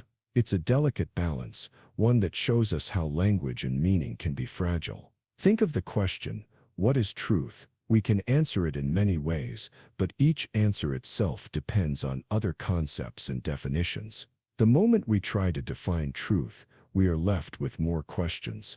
Truth itself becomes elusive, always shifting just out of reach, like a shadow that never quite sits still. In some ways, this paradox mirrors the human condition. We search for meaning, we search for answers, but every answer leads us to another question. The more we explore, the deeper the mystery becomes, until we realize that the search itself might be as important as any answer we might find. The infinite regress asks us to think about the very nature of knowledge. Can we ever truly understand anything if every answer is tied to an endless chain of questions and reflections? It reminds us that perhaps there are things we cannot define, things that exist beyond the reach of our understanding. The paradox also plays with our sense of self. If we keep referring back to ourselves, how can we ever know who we truly are? Every identity we try to form seems to circle back on itself, reflecting a different version of who we might be. The more we search, the more elusive the answer becomes. This is the power of self-reference. It keeps us questioning, keeps us moving forward, but never lets us settle. Each reflection pulls us deeper into the cycle, and while we may never find the answers we seek, there's something profound in this endless journey of discovery, of understanding that some questions have no final answer. At its core, this paradox speaks to the fragility of certainty. We want answers, we want truth, but every time we grasp for it, we find that it slips away, just beyond our reach. It challenges us to accept that not all questions have neat solutions, and that some truths exist only in the search, not the destination. Self-reference and infinite regress are not just intellectual puzzles. They are reflections of how we live and think. The more we seek, the more we discover how much there is yet to learn, how much we can never fully know. This paradox invites us to embrace the mystery, to understand that the journey itself is part of the answer. As we navigate this paradox, we begin to see that maybe it's not about finding the end of the staircase, but about appreciating the steps we take along the way. Every step leads to another, every answer leads to more questions, and in that endless motion we find the richness of meaning itself. What happens when a thing tries to define itself? Imagine a circle, perfectly round, trying to describe its own shape. It can speak about its smooth edges, its endless curves, but in doing so, it slips beyond the very concept it's trying to capture. This is the paradox of self-definition. The paradox begins when something refers to itself, like a word that defines its own meaning. For example, if we try to define the word bachelor by saying it's an unmarried man, we are caught in a loop. The word bachelor relies on its own meaning to explain itself. Now, consider a more complex case. Imagine a rule that says, this sentence is true if and only if it is false. The more we try to define it, the more it twists, pulling itself into contradiction. The act of self-definition, the attempt to describe itself, ends up collapsing the meaning it was meant to express. At first, this seems like a clever puzzle, a trick of words, but it runs deeper. Self-definition doesn't just confuse language, it challenges the way we think about meaning itself. When we try to use something to define itself, we run into a gap, a place where clarity is lost. Take a simple idea like a door. A door is something that opens, something that leads from one place to another. But can a door ever truly define itself? A door is always part of a larger system, a room, a house, a building. Without these contexts, its meaning would be incomplete. A door needs something beyond itself to be understood. The paradox of self-definition challenges us to think about meaning in a new way. What happens when something can't fully explain itself? What if the meaning of something depends on what it is connected to, rather than just its own internal qualities? In this way, every definition points beyond itself. This is where the paradox stretches further. If something can't define itself without losing meaning, then how can we ever define anything? Every word, every idea, seems to be part of a web, connected to everything around it. The attempt to define something by itself only reveals how much we depend on context to create meaning. We encounter a similar problem in trying to define what is real. We speak about reality, about the world, but can we ever truly define reality without first experiencing it? Our understanding of what is real is always shaped by our perspective, our senses, and the frameworks we use to interpret the world around us. Self-definition is like a mirror. It reflects back on itself, creating a loop that cannot escape. Just as a mirror cannot reflect itself without creating more reflections, self-definition cannot stand alone.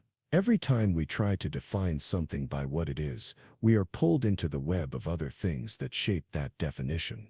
This paradox isn't just a game with words. It's a reflection of how we understand everything. The meanings we rely on are not always self-contained. They are built on relationships, on the connections between ideas, experiences, and contexts. To define something is to point to its place in a larger system, not just to its individual qualities. In a way, this paradox highlights the limits of language. Language is a tool, a bridge between minds, but it is also fragile. It cannot always fully capture the things it describes. Just as a circle cannot define its own shape without losing something in the process, language cannot define reality without pointing to something beyond itself. What does it mean to understand something if we can never fully define it? Can we ever truly know something without understanding the system around it, the web of connections that give it meaning? The paradox of self-definition forces us to confront this question, showing us how our knowledge is always incomplete, always shifting. As we explore this paradox, we realize that meaning is not something fixed. It's something that is created in relation to everything else. Every definition, every word is part of a larger conversation, a dance between ideas. It's not about finding a perfect, isolated definition, but about understanding how everything fits together. This idea brings us to the heart of human experience. We seek to define the world, to pin down what we know, but every attempt to define something is always incomplete. The more we define, the more we realize that there is always something beyond the definition, something that escapes the boundaries we try to set. The paradox of self-definition isn't just about language, it's about how we think, how we understand the world. We are always defining, always interpreting, but we can never fully escape the web of meaning that surrounds us. Every definition points to something else, and that something else points to more. In the quiet of this paradox, we see that meaning itself is never fixed. It's fluid, always in motion, shaped by the context in which it exists. This uncertainty isn't something to fear, it's something to embrace. It shows us that meaning is not about isolation, but about connection. Every word, every idea, is part of a larger, ever-shifting whole. Imagine you're standing in front of a map. It's clear, precise, each line marking a border, each point telling you where to go. But when you take a step back, you realize something. It's not always clear where the borders end or where one place begins. The world is full of ambiguity. The problem of ambiguity in language begins in much the same way. Language, which we use every day to navigate our world, is full of moments where meaning isn't as sharp as we think. Words that should be clear often have more than one meaning, more than one interpretation. This creates confusion, making communication a delicate dance. Take the word bank, for example. Is it the side of a river, or is it a place where you store money? Both are valid meanings, but the word itself doesn't tell you which one it means. Context helps, but context can be tricky too. Sometimes, even context isn't enough to clarify things. This isn't just about individual words, it's about how language itself creates shades of meaning. Sometimes, we think we know exactly what someone is saying, but there's room for doubt, room for interpretation. We fill in the gaps with our own understanding, But what if our understanding doesn't align with someone else's? Consider the phrase, "she is cool." Is she calm and collected, or is she fashionable and trendy? The word cool shifts depending on who is using it, who is listening, and in what situation. Ambiguity doesn't just exist in words, it's embedded in how we use language to express ourselves. The problem with ambiguity is that it's not always easy to resolve. We could ask the person what they mean, but sometimes the meaning isn't clear even to them. It's like standing at the edge of a foggy landscape, unsure whether the path ahead will clear up or lead us further into confusion. In some cases, ambiguity can be playful. Puns, jokes, and poetry thrive on the multiple meanings of words. But in other situations, ambiguity can lead to misunderstandings, confusion, or even conflict. It can make it harder to connect with others, as we're not always sure we're speaking the same language, even if we're using the same words. At its core, the problem of ambiguity shows us that language is both a tool and a limitation. It helps us communicate, but it also holds us back. Every time we use words, we are working with an imperfect system, one that leaves room for interpretation, for gaps in understanding. The more we look at language, the more we realize how much it depends on context, on tone, on shared experiences. A simple word like light can mean something entirely different if you're talking about the brightness in a room or the weight of a feeling. These shifts in meaning happen constantly, and sometimes we can feel like we're drowning in these shades of meaning. Each word, each phrase seems to carry multiple possibilities. We want to understand, but the more we try to pin down the exact meaning, the more elusive it becomes. The very structure of language works against our desire for clarity. The paradox here is that ambiguity is both essential and frustrating. It's what allows language to grow, to evolve, to capture the complexity of human experience. But it's also what makes it hard to communicate precisely. Every word can carry more than one meaning, and sometimes we don't even know which one we're using. Think about how often we rely on context to make sense of language. We might hear a word and immediately think we know what it means, but the true meaning is hidden in the details, in the way the word fits into the conversation, into the body language, the mood of the speaker. The beauty of language lies in its ability to stretch and bend, to carry multiple meanings. But that same flexibility is also what makes it difficult to pin down. The more we try to grasp meaning, the more we find that it's always shifting, always changing depending on how we look at it. The problem of ambiguity isn't just a theoretical issue, it's something we experience daily. Every time we speak, we rely on the understanding that our words will be interpreted in the right way, but sometimes they aren't. Sometimes, the meaning is lost in translation, and we are left to navigate the gaps ourselves. This paradox also shows us how deeply language is tied to our sense of reality. Words are how we understand the world. When we can't even trust our words to carry clear meaning, it leaves us with a sense of uncertainty. We must accept that meaning is not something fixed, but something we negotiate with every conversation. Ambiguity is not something that can be avoided. It's part of how we interact with the world. It's a reminder that language is alive, that it grows and changes, that it's constantly in motion. Every time we speak, we are participating in this dance of interpretation, of meaning that is always unfolding. The more we think about the problem of ambiguity, the more we realize how much of our understanding depends on shared context, on trust. We rely on others to understand our words as we mean them, and they do the same. Without that shared understanding, the beauty of language can become a source of confusion. This paradox teaches us to approach language with humility. It shows us that communication is not always as simple as it seems, that meaning is always in flux, shaped by context, tone, and experience. And in this shifting world of words, we find that understanding is often a shared creation, not an absolute fact. Think of a simple task, defining a word. You start by choosing a term, let's say truth, and try to explain what it means. You might say, truth is the quality of being true. But then you realize something. To understand true, you would need to define it first, so you begin again, stuck in a loop. This is the essence of definitional circularity. It occurs when a word is defined by using the very same word or concept that needs to be explained. Instead of clarifying meaning, the definition circles back on itself, leaving us no closer to understanding what the word really means. The more we try to define it, the more it slips away. Consider the word bachelor. We often define it as an unmarried man.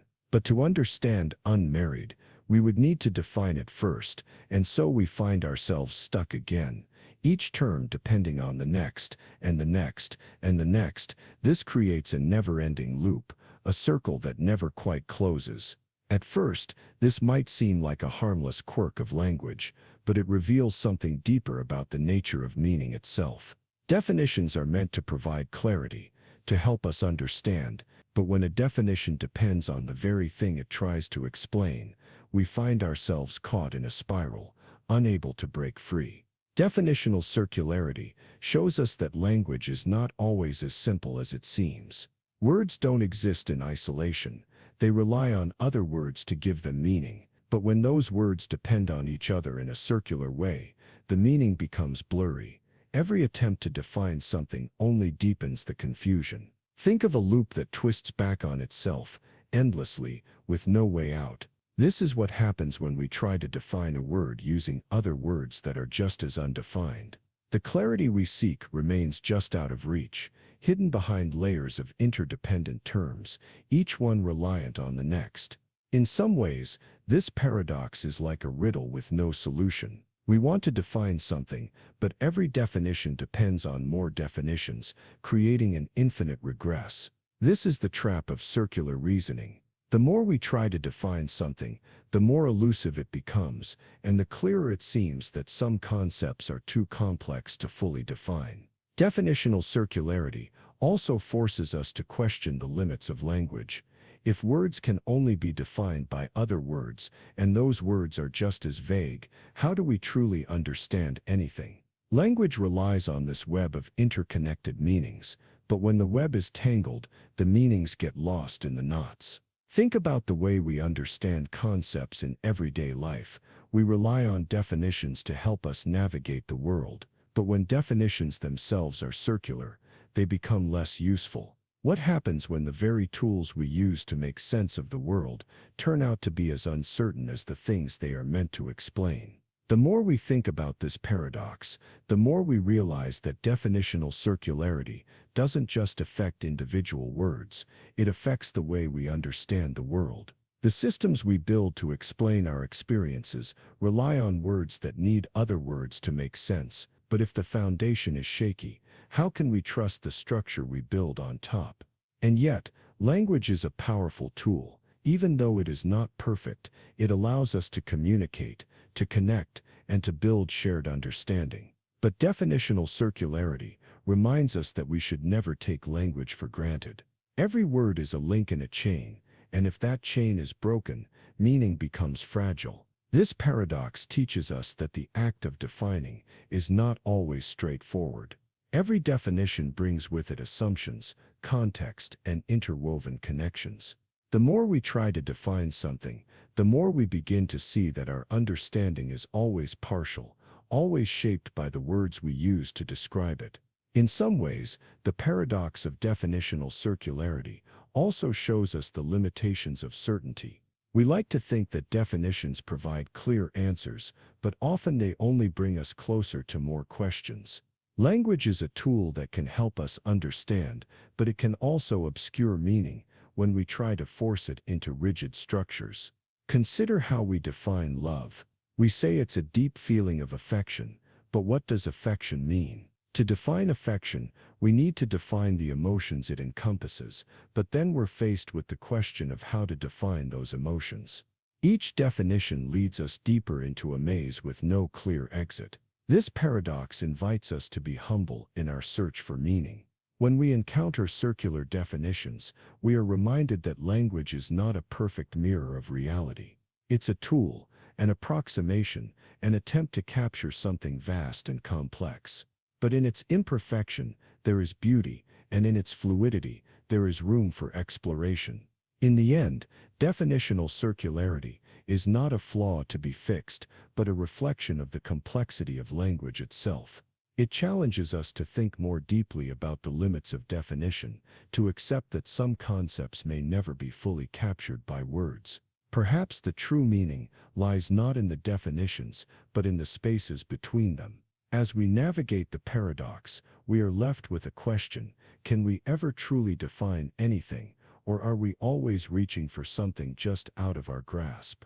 The search for meaning is not about finding perfect definitions, but about understanding the infinite layers of meaning that language carries with it. There's a simple statement that starts all this: this sentence is false.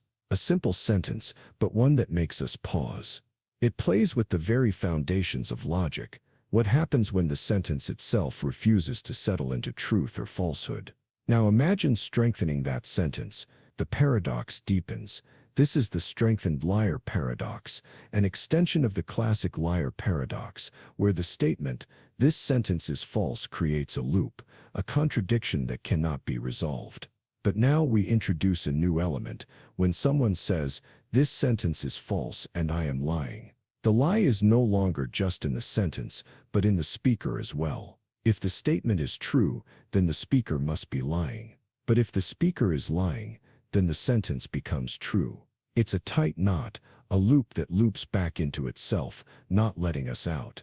The more we try to untangle it, the more the paradox holds us in place, forcing us to confront its contradictions. At first glance, the strengthened liar seems just a bit stronger than its predecessor. The idea of someone lying about something, while claiming to be lying, turns the paradox into something more complex. The liar doesn't just make a false statement, but the very act of declaring a lie adds another layer of confusion to the situation. This paradox challenges our understanding of truth and falsehood. It brings us face to face with the limits of language and logic. How do we define something when it both affirms and denies itself at the same time? If truth depends on consistency, what happens when consistency is no longer possible? The more we consider the paradox, the more unsettling it becomes. If we can't trust this sentence to be true or false, then what about everything else we rely on? How do we move through the world if the very ideas of truth and falsity collapse in front of us? The strengthened liar reminds us of the fragile nature of the systems we use to understand reality.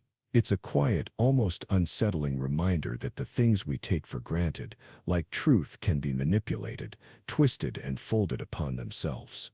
The more we try to create absolute distinctions, the more we risk encountering contradictions that we can't escape.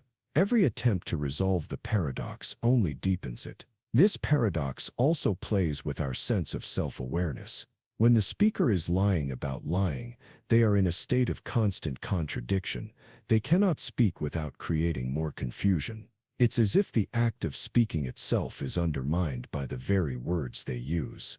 The paradox forces us to ask, can we ever really trust what someone says if they themselves are caught in contradictions? The strengthened liar speaks to a deeper issue, the limits of our logical systems. We believe that we can define things, separate truth from falsehood, but this paradox shows us that our systems have their limits. There are things, ideas, statements, contradictions, that lie just outside our ability to contain them within a tidy framework. It's not just about the sentence, or even the liar. The paradox is about the structure of meaning itself. Can meaning ever be fixed?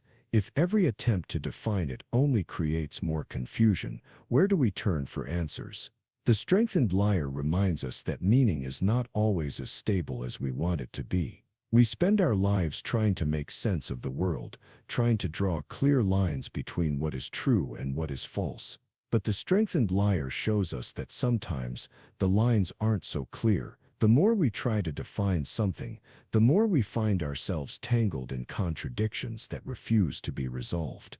The paradox also asks us to consider the nature of language itself. How can a language that is supposed to define the world become the very thing that trips us up? When we try to express truth, how do we ensure that the very words we use don't slip away from us, pulling us into confusion instead? There's a strange elegance in the strengthened liar. It forces us to confront the possibility that some questions, some contradictions, can never be neatly solved. They linger, shifting, folding back into themselves, and in that space of unresolved meaning, we are left with a deeper understanding of how fragile our systems of truth really are. This paradox doesn't provide answers, nor does it allow us to escape. It asks us to live with the tension between truth and falsehood, to accept that meaning doesn't always fit neatly into our boxes. The more we try to grasp it, the more it slips through our fingers, remaining elusive, and yet in the quiet complexity of the strengthened lyre, we find something beautiful. It reveals the limits of our understanding, not as a failure, but as an invitation to explore, to question, to accept that some contradictions are not problems to be solved, but truths to be lived with. There's a feeling we get when we try to define something by what it really means. We often seek clarity, a solid foundation where meaning is fixed and clear. But what happens when we realize that the meaning of a word doesn't live in its definition at all? It lives in how we use it. This is the core of the meaning is use paradox. The idea that words don't have an inherent meaning that we uncover, but rather that their meaning is shaped by the way they are used. Language isn't a collection of definitions, but a collection of practices, of contexts, of shared understandings. Take the word game. What does it mean? At first, we might think of a board game, like chess, but what about a video game? Or a sport? Each instance of game has a different meaning depending on how it is used, who is using it, and the context in which it appears. The meaning is in the use, not the word itself. This paradox challenges our idea of meaning. We often think that words have fixed meanings, waiting for us to find them. But what if a word's meaning is not something we discover, but something we create? What if meaning is fluid, shifting based on how we use it in different situations? Imagine you ask someone, "What do you mean by happy?" Their answer might be, "It's when you feel really good." But what does that really mean? The more we ask, the more we realize that the word itself doesn't contain the answer. Its meaning changes depending on the experience, the person, and the moment. The meaning is use paradox invites us to think differently about language. It shows us that meaning isn't a fixed property of words. It's something that emerges through our actions, through the way we engage with words in different contexts. Words only take shape through use.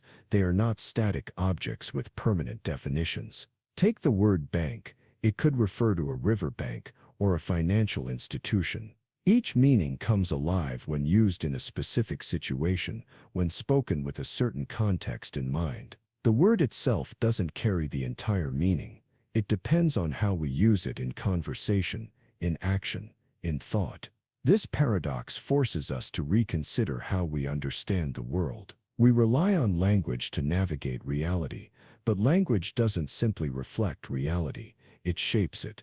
The way we use words is tied to our experiences, our culture, our perceptions. Meaning emerges not from isolated definitions, but from the interaction of words in the world. Language, then, is not about capturing some objective truth about the world. It's about how we come together to share experiences, to build understanding. The meaning of a word doesn't rest on its dictionary definition. It's fluid, ever-changing, and rooted in the practice of communication itself. When we think about how we use words, we start to see the richness in language. The meaning of light might depend on whether we're talking about light in a room, or light as a concept, a feeling, or even a source of wisdom. Each use expands the word's meaning, depending on context and intent. This paradox shows us that meaning is never something we own. It's something we share, something we build together in every conversation, every exchange. Words are not isolated symbols. They are threads in a larger fabric, woven together by the ways we use them, by the spaces we create between us. Consider the idea of a friend. The word means something different depending on whether you're talking to a child, an adult, or a philosopher. Each use of the word reflects a different understanding, a different practice of connection. The word friend doesn't have a singular, fixed meaning. It evolves with its use. The meaning is used paradox doesn't just shake up our understanding of words, it also changes how we think about truth and understanding. Truth isn't something we find in the dictionary. It's something that emerges from the way we use language to navigate the world, to express our thoughts, to communicate our experiences. This paradox can be disorienting. We are so accustomed to thinking that words contain the truth, that they have meanings we can uncover. But the more we explore language, the more we see that meaning is alive, something we create together, something we shape with each conversation. Language is like a dance. It flows, it moves, it shifts. The meaning of a word can change with every use, every step. It's not a rigid structure waiting to be understood, but a living practice that grows and evolves with us, with every interaction we have, with every sentence we speak. The meaning is used paradox challenges us to look at words not as fixed definitions, but as part of a larger living system. It asks us to accept that meaning is not something we control, but something we share. Words are not containers of meaning, they are invitations to connect, to understand, and to engage with the world. As we explore the layers of this paradox, we come to see that the richness of language lies not in its fixed meanings, but in its ability to evolve, to change, to grow. The more we use words, the more meaning expands, constantly shifting, constantly unfolding as we speak, as we listen, as we understand. Picture a word that only you understand, a word that exists in your mind, a private thought that no one else can share. You might say it to yourself, but the meaning, the experience, is yours alone. This is the idea of a private language, and yet it begins to unravel under scrutiny. The collapse of private language happens when we realize that words, in their deepest sense, cannot exist in isolation. Language by its nature is a shared experience. It connects us to each other, to the world. When we try to make a language that is purely personal, without any connection to the outside world, we find it cannot hold together. A private language is like a secret code that only one person can understand. In theory, it sounds appealing. But as soon as we attempt to define the meaning of a word in that language, we are forced to ask, how do we know we understand it the same way? Without a shared reference, meaning collapses. Imagine this: you have a word for a feeling, an experience that no one else shares. The meaning is only clear to you. But how do you know the word means the same thing every time you use it? Without others to check your understanding, how can you be sure the word even has a consistent meaning? This is the problem that leads to the collapse of private language. Meaning doesn't come from words alone. It comes from the way we use words with others, how we interact, how we find common ground. Without that external reference, words lose their stability, becoming nothing more than fleeting thoughts in the mind. The philosopher Ludwig Wittgenstein famously challenged the idea of private language. He pointed out that language, in its very essence, must be public. We cannot define something for ourselves without first sharing it with others. Words only have meaning when they are used within a shared system, within a context that others can understand. This paradox reveals something profound about language itself. It's not just about the words we speak, but about the way we use them to connect. We don't simply create meaning inside our minds. We build it together through our interactions, through the shared understanding we develop with each other. Without that shared experience, meaning falls apart. The collapse of private language forces us to confront the limits of individual thought. We can't truly capture a thought or experience with words that are isolated from the world. Even our deepest, most personal experiences require some form of connection, some link to the world beyond our minds, to be understood. In this way, language is a bridge, not just a tool for thinking, but a way to connect with others. Words only gain their power through communication. They only live when shared. This realization turns the private language into an impossibility, as words need a community, a shared world to exist with any lasting meaning. Think of the word apple. It's simple, but its meaning is tied to a vast web of experiences and associations. We know what an apple is not just because of a personal definition, but because we share a common understanding with everyone around us. If we were the only one who knew what an apple was, the word would lose its power. The collapse of private language reminds us that meaning cannot be fixed in isolation. It grows, it evolves, and it finds its true form in the way we interact with the world, with others. Without that external connection, without that shared reference, words cannot stand on their own. They need to be part of something bigger. As we explore this paradox, we begin to understand the nature of thought itself. Thoughts are not sealed away in our minds, separate from the world. They are part of a flow, a dialogue, a larger system of meaning that we build with others. Private language cannot exist because our thoughts are always shaped by the world around us. The collapse of private language also speaks to the nature of identity. How do we define who we are without the words and ideas shared with others? Our identity, our sense of self, is built through the language we use, the connections we make. We are not isolated beings. We are defined by the language we share, the meanings we construct together. When we try to create a language for ourselves, to define everything in terms of our own experiences, we are left with nothing more than fragments. Without a shared context, without a connection to the world outside of ourselves, words lose their grip and meaning crumbles. The more we try to make it personal, the more we lose the essence of language. This paradox invites us to reconsider how we think about words, about meaning, and about the connections that define our existence. It shows us that language is not a solitary act. It is a bridge, a tool for sharing and understanding. Words are not just for expressing our own thoughts. They are for connecting with the world, for making meaning in the space between us. The collapse of private language, then, is not just a failure of language, it's a failure of isolation. It reveals how deeply we rely on each other to create meaning, to build understanding, and to form our sense of reality. Language is not something we control alone. It is something we share, something we live together.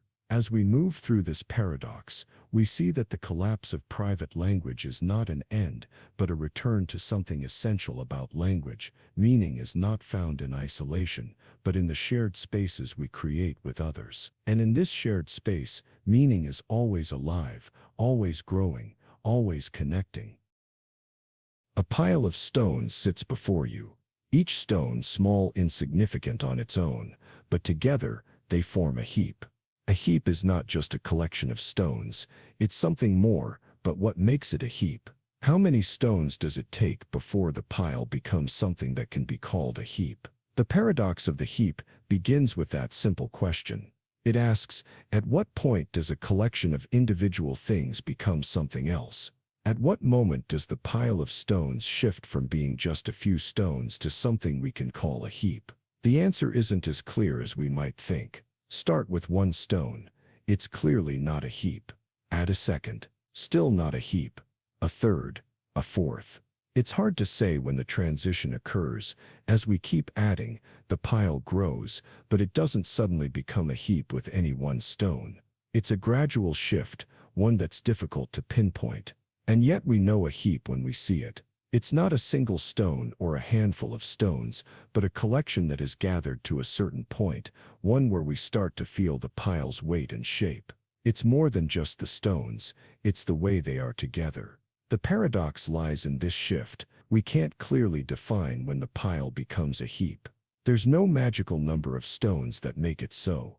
It's a gradual change, happening one stone at a time, but at no point can we say, now this is a heap. The moment seems elusive, like a moving target. This paradox isn't just about piles of stones, it reflects how we think about categories in general. We often want clear, defined lines. Something is either one thing or another. But the paradox of the heap shows us that many categories aren't so neat. Some things shift slowly, imperceptibly, and we can't draw an exact line. What if the same problem applies to more than just heaps of stones? Think about age. At what point does a child become an adult? Is it the moment they turn 18, or is it a slower, more gradual process? The boundary isn't as fixed as we'd like to believe. The lines blur the more we examine them. This paradox plays with the way we draw boundaries in life. The more we try to separate things, childhood from adulthood, or a heap from a collection of stones, the harder it becomes to say where one ends and the other begins. Each step, each moment blends into the next, creating a continuum rather than a clean division. And yet we feel compelled to draw lines. We want to define things, to say, this is a heap, and this is not. The paradox of the heap reminds us that life is often messier than our categories allow. It pushes us to acknowledge that sometimes change doesn't happen in clear, distinct steps. It's a process that unfolds in subtle ways. This challenge isn't about the stones or the categories themselves. It's about our need for certainty. We want clear, easy answers, but the world often resists that kind of simplicity. The heap, like so many things, exists in a space between definitions, where the edges are not sharp but soft, blending into what came before. The paradox of the heap invites us to reconsider how we use categories. It shows us that even the most basic ideas, like a pile of stones, can be harder to define than we expect. There is something liberating in this uncertainty, something that asks us to stop looking for sharp edges and to embrace the gentle flow of change. Consider this: the more we try to create sharp distinctions, the more we begin to see that those distinctions are arbitrary. What makes a heap isn't an exact number of stones, but the feeling of accumulation, of something gathering over time. The paradox encourages us to understand that the boundaries we create are not always as solid as we imagine. As we try to understand the world, we often seek out certainty. We want to know exactly when something changes, when a collection becomes a heap, or when a child becomes an adult. But the paradox of the heap reminds us that some changes don't happen all at once. They accumulate, layer by layer, until we can't pinpoint the exact moment when things shift. The paradox challenges us to accept the gray areas, the moments in between, where things aren't fully one thing or another. In life, as in the pile of stones, change is often gradual. The moment of transformation isn't always clear, and yet it's happening all around us, quietly, continuously. In this way, the paradox of the heap asks us to question our need for precise answers. Sometimes, the beauty of life lies in the slow accumulation, the subtle shifts that happen over time. It's a reminder that not everything can be neatly categorized. Some things are just a matter of gradual change, unfolding without a clear dividing line. And so we stand before the heap, unable to say exactly when it became a heap, but still knowing it when we see it. The paradox of the heap is a quiet invitation to embrace uncertainty, to move through life without needing to draw every line too sharply. It's about understanding the space between definitions, where everything is always in motion. We all follow rules. They guide our actions, shape our conversations, help us make sense of the world. When you play a game, you follow the rules. When you speak a language, you follow the rules of grammar and meaning. But what happens when we start to question the rules themselves? This is the heart of the rule-following paradox. At first it seems simple. We follow rules because they give us structure, because they tell us what to do and how to think. But then we ask a deeper question: how do we know we are following the rules correctly? What makes us sure we're following them at all? Imagine you're asked to add two numbers together. You know that 2 plus 2 equals 4. You follow the rule for addition, and the result is clear. But what if the rule for addition wasn't clear to begin with? What if there were multiple ways to interpret the rule? How would you know you were following it right? The rule-following paradox begins when we try to understand how we follow rules. The rules themselves don't explain everything. They rely on us to interpret them, to apply them in the right way. But how do we know we're interpreting them correctly? How do we know our interpretation matches the rule in the first place? Take language. We follow the rules of grammar, but how do we know we are following them in the right way? How do we know the meaning of a word when it depends on the context in which it is used? Words don't always have fixed meanings. They change depending on how we use them. So how do we follow the rules of meaning? This paradox is a reminder that rules are not always as clear as we think. They don't always give us answers. Instead, they leave us to decide how to apply them, how to interpret them. And that interpretation can shift depending on the context, the speaker, and the moment. The more we follow rules, the more we realize that the act of following them is a little uncertain. It's not enough to know what the rule says. We have to figure out how it fits the situation we're in. Sometimes, the very act of following a rule requires us to bend it or adapt it to make sense of things. Consider a simple rule. When you see a red light, stop. It's clear when you're driving. But what if the red light is in a video game? Or what if you're in a situation where the red light doesn't really mean stop? The rule's meaning shifts depending on the context in which it's applied. Rules aren't as fixed as we'd like them to be. The rule-following paradox challenges us to think about how we use rules to understand the world. Rules give us structure, but they don't give us all the answers. They are guides, but they are incomplete without our interpretation. This gap between the rule and its application is where ambiguity, confusion, and uncertainty sneak in. We follow rules in everyday life, but how do we know we are following them correctly? There's always a moment when the rule doesn't seem to fit, when it's unclear whether we are doing things right. The rule-following paradox shows us that our understanding of rules is always shaped by context and experience. This paradox also forces us to question authority. Who decides what the rules mean? Who decides whether we're following them correctly? We often assume that rules are clear and unambiguous, but the rule-following paradox asks us to consider that there is no one correct way to follow a rule. It's a process of interpretation, always in motion. Take the idea of fairness. We have rules about fairness, but what does fairness really mean? Does it mean equality? Does it mean treating people according to their needs? The idea of fairness relies on how we interpret the rule.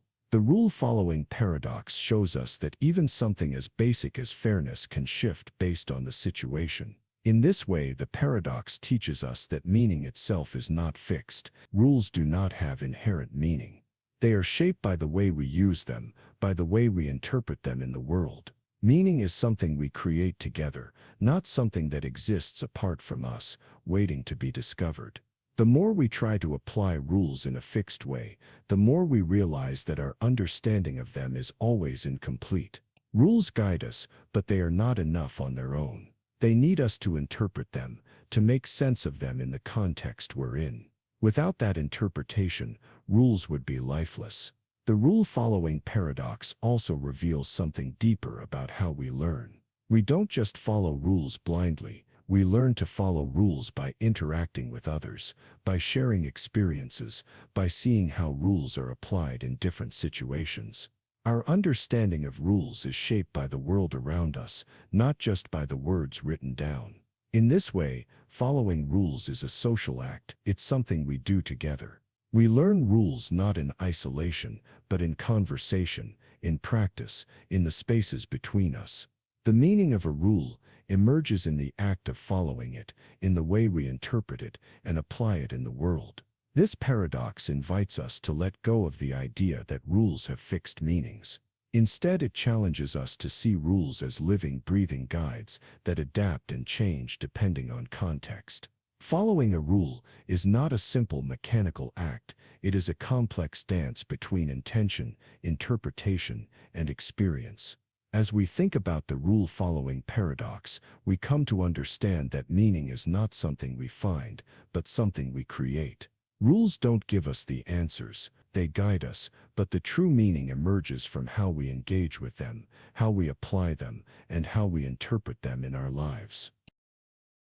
There's a subtle mystery that surrounds the way we think about things, what makes one object, one idea, different from another. We believe that two things are distinct if they have different qualities. But what happens when two things seem indistinguishable, yet we still insist they are separate?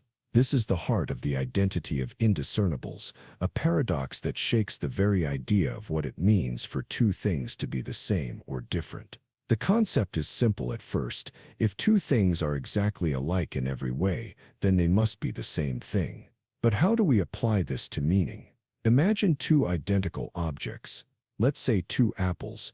If they look the same, taste the same, and feel the same, can they truly be two distinct apples? The idea of the identity of indiscernibles suggests that in reality, they are not two separate apples at all. They are one and the same, despite our insistence that they are different. This paradox forces us to question how we define identity itself. What makes something what it is? If two things share all the same properties, do they have separate identities, or are they simply two expressions of the same thing? The more we think about it, the more we realize that meaning is fragile, dependent on perception, context, and the way we label things. Think about how we define meaning. We often say that a word has a particular meaning because of the way it is used in a sentence or the way it connects to things in the world. But what happens when two words are used in exactly the same way? Do they hold the same meaning, or is there something that separates them? The identity of indiscernibles challenges us to rethink the nature of meaning. If two words are used in the same context, do they not mean the same thing? And if they do mean the same thing, can we still consider them two separate words? Meaning itself seems to dissolve in the face of this paradox, leaving us with more questions than answers. The problem grows when we consider abstract concepts. What does it mean for two ideas to be distinct? If two ideas are used in exactly the same way, under the same conditions, do they not become one idea, indistinguishable from each other? The paradox suggests that even the very concepts we rely on might not be as stable as we believe. Take the idea of a perfect circle. We can define a circle by its properties, a set of points equidistant from a center. But what if there are two circles, identical in every way? Are they still two circles, or are they simply one, appearing twice? The concept of identity begins to break down when we dig deeper into these questions. The identity of indiscernibles also brings us to the question of identity in the world around us. Can two things truly be the same if they share every characteristic? We look at the world and see differences everywhere, but the more we examine them, the more we realize that the boundaries we draw are often just a matter of perspective. The paradox shows us how difficult it is to define identity clearly. We want to think of things as distinct, as having separate existences, but the more we try to define them, the more we see that identity itself is not always clear. Two things can seem identical, and yet we still insist that they are separate. But are they? This paradox is not just an intellectual exercise, it touches on how we understand the world. We rely on the distinctions between things to navigate our lives. But what if those distinctions are more fluid than we thought? The identity of indiscernibles reminds us that meaning is not always as fixed as we would like it to be. As we explore the implications of this paradox, we start to see the fragility of our concepts. The more we try to define something, the more we realize that our definitions are shaped by perspective, by context, by the way we use language. Meaning is not static, it's always shifting, always in flux. This paradox also brings us to the limits of language itself. Language helps us create meaning, but it also creates boundaries. It divides the world into categories, labels, and definitions. But when we examine those boundaries closely, we find that they are not as firm as we thought. The more we look, the more we see the gray areas in between. The identity of indiscernibles forces us to confront the uncertainty in how we understand the world. If two things can be identical in every way, how can we ever be sure that we are seeing differences at all? This paradox doesn't provide answers, but it invites us to question the assumptions we make about identity and meaning. It also challenges our reliance on labels. We label things in order to understand them, to make sense of the world. But when we apply the identity of indiscernibles to these labels, we start to see that they are not as reliable as we once thought. Identity, meaning, and distinction are not as clear as the labels we place on them. At its heart, the identity of indiscernibles reminds us that meaning is a process, not a fixed entity. It is something we create through experience, through interaction, through the relationships between things. The more we examine the boundaries between things, the more we see that they are porous, constantly shifting. This paradox also speaks to the nature of reality itself. If two things can be the same in every way, then what does it mean for something to be real? Is reality made up of distinct objects, or is it a seamless whole, with no clear dividing lines? The more we explore, the more the world seems to blur, to flow into itself. As we reach the heart of this paradox, we are left with a question: can we ever truly know where one thing ends and another begins? The identity of indiscernibles shows us that identity itself is not as simple as it seems. It's a fluid, ever-shifting concept, one that defies easy answers, leaving us to ponder the complexity of the world around us. There's a strange feeling that arises when we try to capture a thought, an idea, a word in another language. We believe we understand the meaning, yet as soon as we attempt to translate it, the meaning begins to slip through our fingers. This is the paradox of translation. We often think of translation as a simple process, taking a word or phrase in one language and finding its counterpart in another. But what happens when there's no direct equivalent? How do we translate a word or concept that doesn't exist in the other language? The paradox of translation forces us to confront the limits of language. Think of a simple word like home. In one language, it might have a warm, comforting feel, tied to family and memory. In another language, the same word might not carry the same weight, the same sense of belonging. The translation isn't just about finding an equivalent, it's about translating an entire experience, a whole way of feeling. This paradox goes deeper when we try to translate complex ideas. Take philosophy, for example. Certain philosophical concepts may only make sense in one language, deeply rooted in its culture, history, and thought. When we translate these ideas, we don't just move words, we move entire worlds of meaning, and yet something is always lost in the process. Even in the simplest of translations, we run into difficulties. A word like snow might have several meanings in one language, but in another language, it might only have one. The subtle distinctions between types of snow might not even exist in the second language. Meaning, in this case, is not just about words, it's about the layers of experience each word carries with it. The paradox of translation challenges the idea that meaning can be transferred cleanly from one language to another. It suggests that every word we use carries with it an entire world of cultural assumptions, emotions, and experiences. When we try to translate, we are not just finding equivalents, we are translating those worlds, and some things are bound to be lost in the process. Consider the word love. In English, it's used for romantic love, familial love, love for a friend, and even love for objects.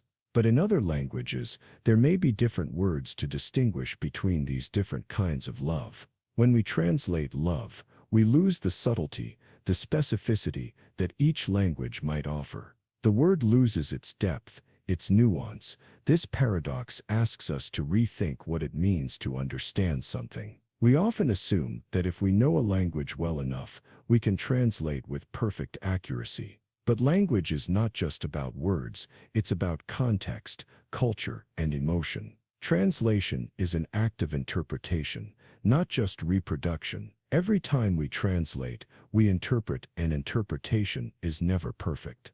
The paradox of translation is a reminder that meaning is not as fixed as we might hope. Words may seem simple, but the meanings they carry are complex, shifting depending on who is using them, when and why. Translation is not about copying meaning, it's about navigating its fluid, ever-changing nature. And that's where the paradox lies. This paradox becomes even more tangled when we think about idioms and expressions.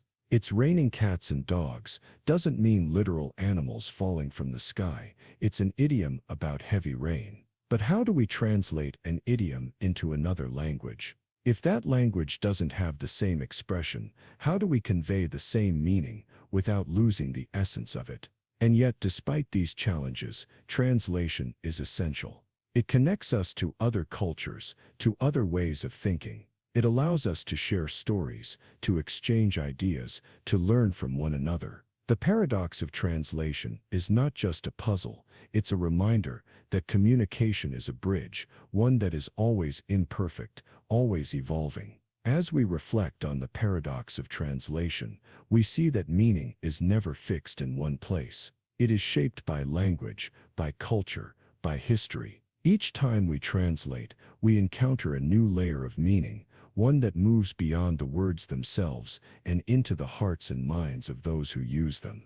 This paradox teaches us that meaning is something we create together. It's not something we find in the dictionary, neatly packaged and fixed. It is something we build, something we navigate, something that shifts with every conversation, every translation, every new perspective. Translation, in this sense, is both a challenge and a gift. It's a way of seeing the world through someone else's eyes, but it also shows us how difficult it is to fully share that vision. Each time we translate, we are reminded of the limits of language, and yet we keep trying. Because even in its imperfection, translation connects us, opens doors, and invites us to share the world. The paradox of translation shows us that meaning is not an object to be captured, but an experience to be shared. It invites us to engage with the fluidity of language, to appreciate the depth of what can be communicated, even when we know it can never be fully captured. Language is both a boundary and a bridge. There's a quiet tension that stirs when we consider how words are supposed to represent the world around us. A word like dog seems simple enough. It refers to a specific animal, something real in the world. But what happens when that word, that simple act of denotation, begins to unravel? The paradox of denotation arises when we realize that words don't just point to things, they become entangled in the web of context, meaning, and interpretation. The word dog is not just a sound or a symbol. It carries with it expectations, experiences, and assumptions that change depending on who is using it, when, and where. Imagine you are in a room full of people, and someone says, "The dog is barking." In that moment, everyone in the room might picture a different dog. Some might picture a small, fluffy dog, while others might picture a large, aggressive one. The word dog doesn't capture the entirety of the animal. It only points toward a broad, shared idea. This paradox shows us that denotation, the act of a word pointing to something, can never be as simple as it seems. When we use words, we don't just point at objects in the world. We draw on a shared pool of meanings, memories, and associations that shape how we understand the words we use. Take the word home.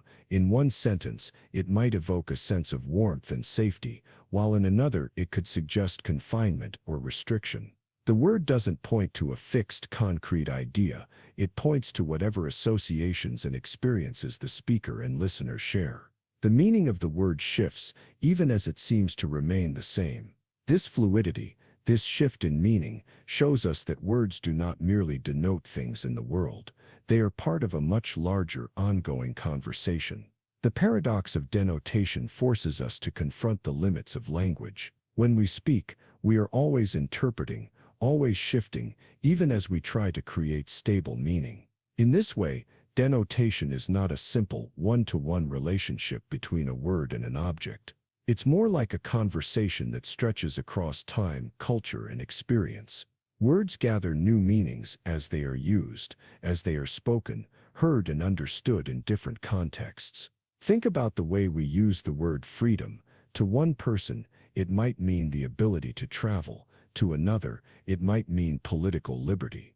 The word doesn't carry a single fixed meaning. It changes depending on who is speaking and who is listening. Denotation becomes a web, not a direct path.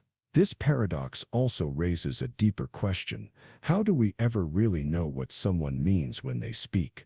If the word dog can mean so many different things to so many different people, how can we be sure that we are truly understanding each other? Meaning is not a simple matter of matching words with objects. It's a complex, dynamic interaction. We might believe that words simply point to things in the world, but the paradox of denotation shows us that words are not neutral.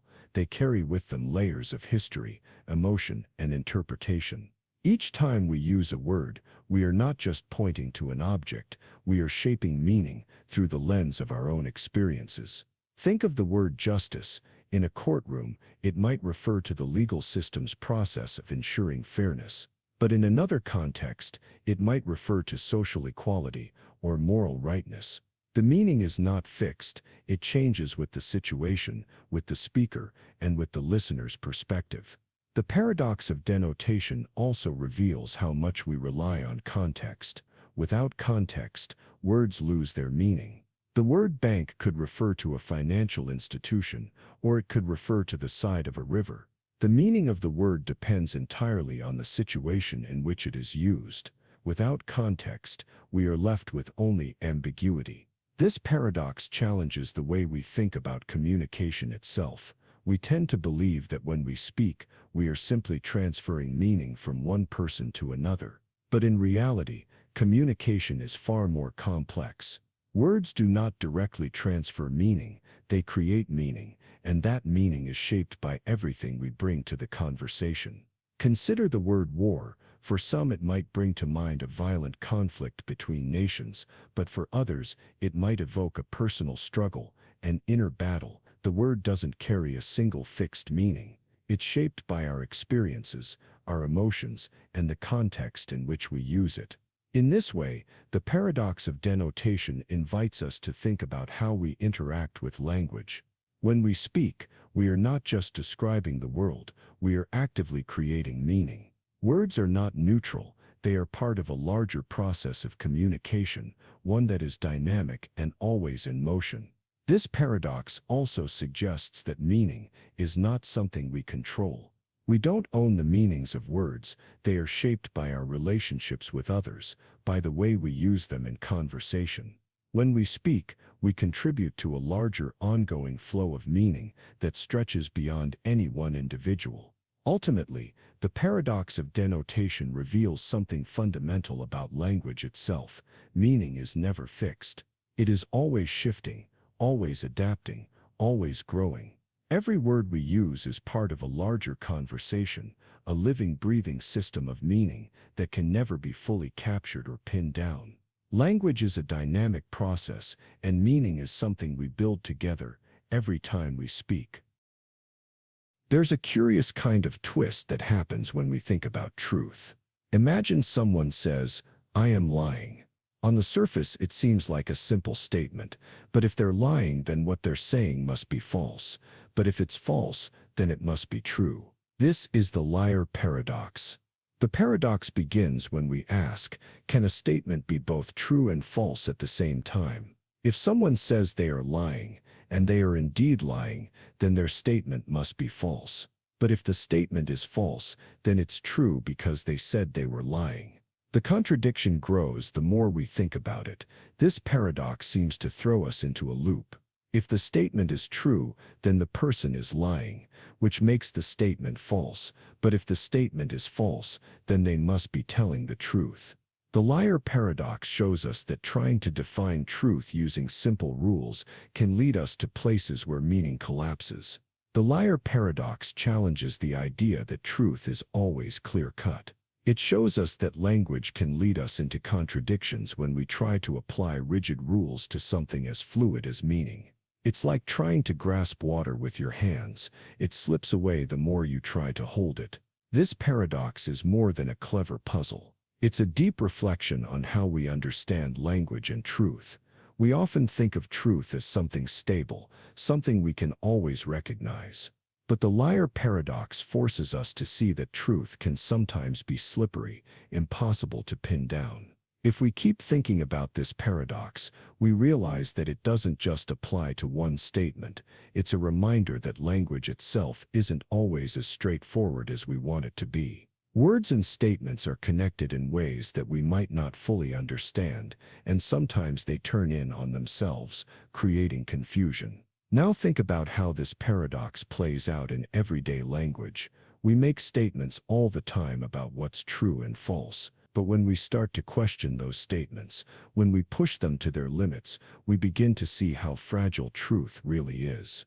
It's not a fixed thing, it's something that depends on context, on understanding, and on the rules we follow. The liar paradox also teaches us that not all contradictions are obvious. Sometimes the contradictions are hidden deep within the language itself. The more we dig, the more we uncover these hidden loops, these moments where meaning breaks down, and we are left questioning the very foundation of what we believe to be true. Take a sentence like, "This statement is false." If the statement is false, then it must be true. But if it's true, then it's false. This paradox is like a mirror reflecting itself, showing us that meaning is not always as fixed and predictable as we like to think. Sometimes it folds back on itself in strange ways. The liar paradox doesn't just apply to statements about truth, it shows us how language itself can create meaning in ways we can't control. When we say something, we expect it to have one clear meaning, but the more we examine our words, the more we see that meaning is not always stable. It can shift, contradict, and collapse. This paradox also forces us to think about the relationship between words and the world. We use language to describe reality, to communicate what we understand, but the liar paradox reminds us that language isn't just a simple tool for reflection. It shapes how we think about truth, how we understand what's real, and how we construct meaning. What happens when we try to apply rules to truth and language?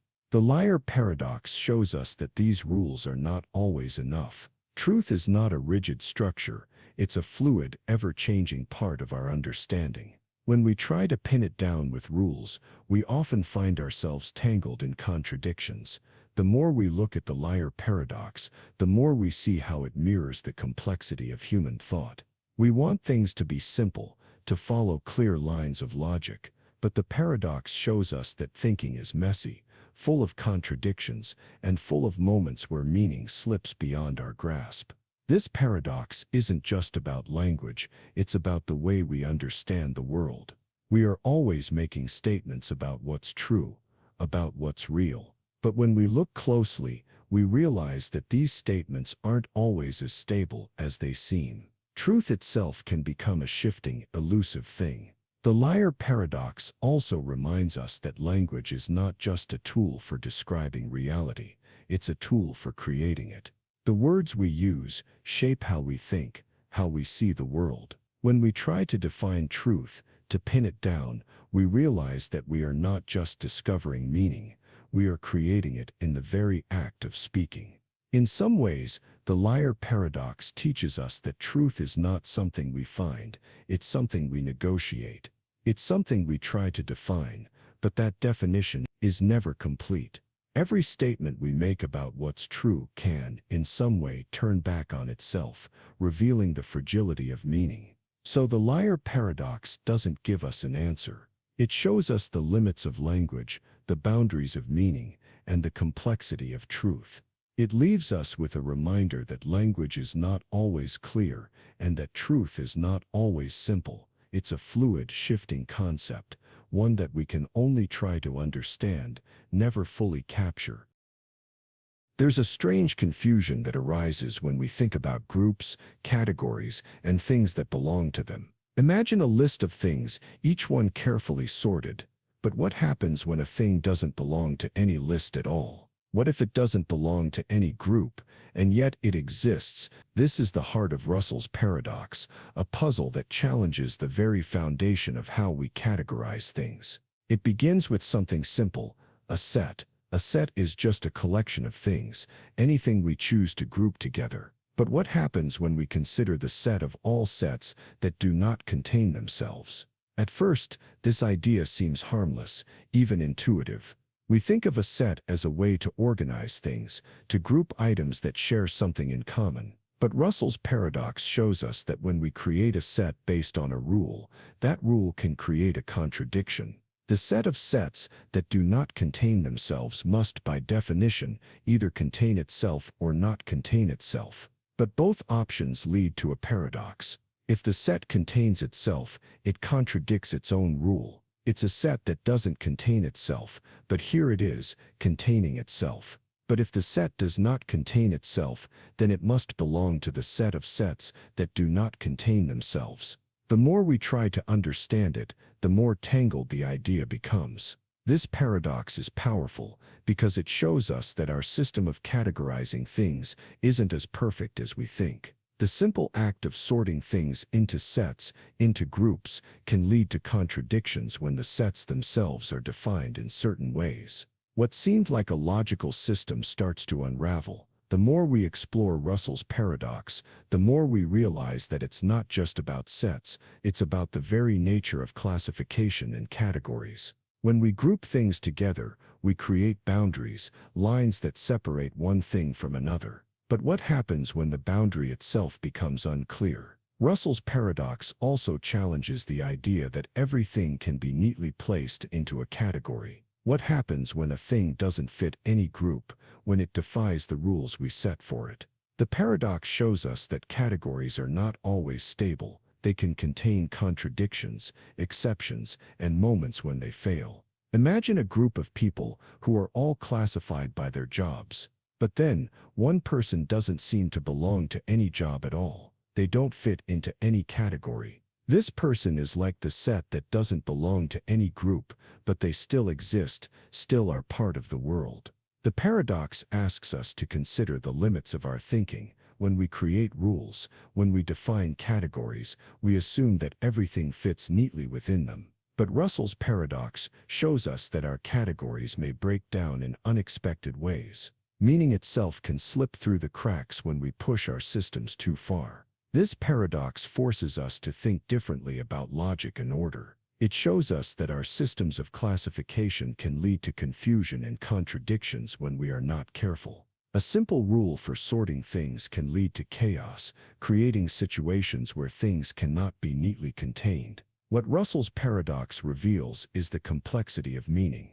The more we try to organize the world, the more we realize that some things simply cannot be organized. Meaning and understanding aren't always as clean and simple as we would like them to be. They are shaped by the systems we create, but those systems can fail. Consider how we use categories in everyday life. We sort things into neat boxes, good or bad, right or wrong, but these categories are not always clear. Sometimes, the lines between them blur, and what seemed like a simple distinction becomes a tangled mess of contradictions, just like the paradox.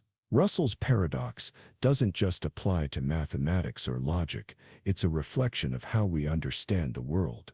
Every time we categorize something, we are creating a set, but the moment we create a rule for that set, we open the door to contradictions. The world is not as easily divided into neat categories as we might hope. This paradox invites us to reconsider our understanding of classification. It shows us that categories are not absolute.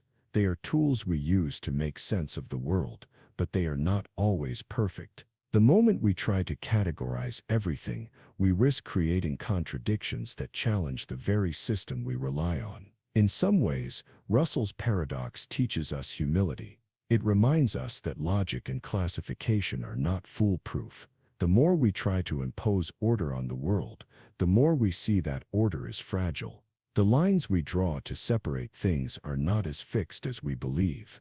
At its core, Russell's paradox is about the limits of our thinking. It's about the complexity of language, categories, and logic. It shows us that even the simplest systems can break down when we try to apply them too rigidly. Meaning, like the world, is always more complicated than we expect.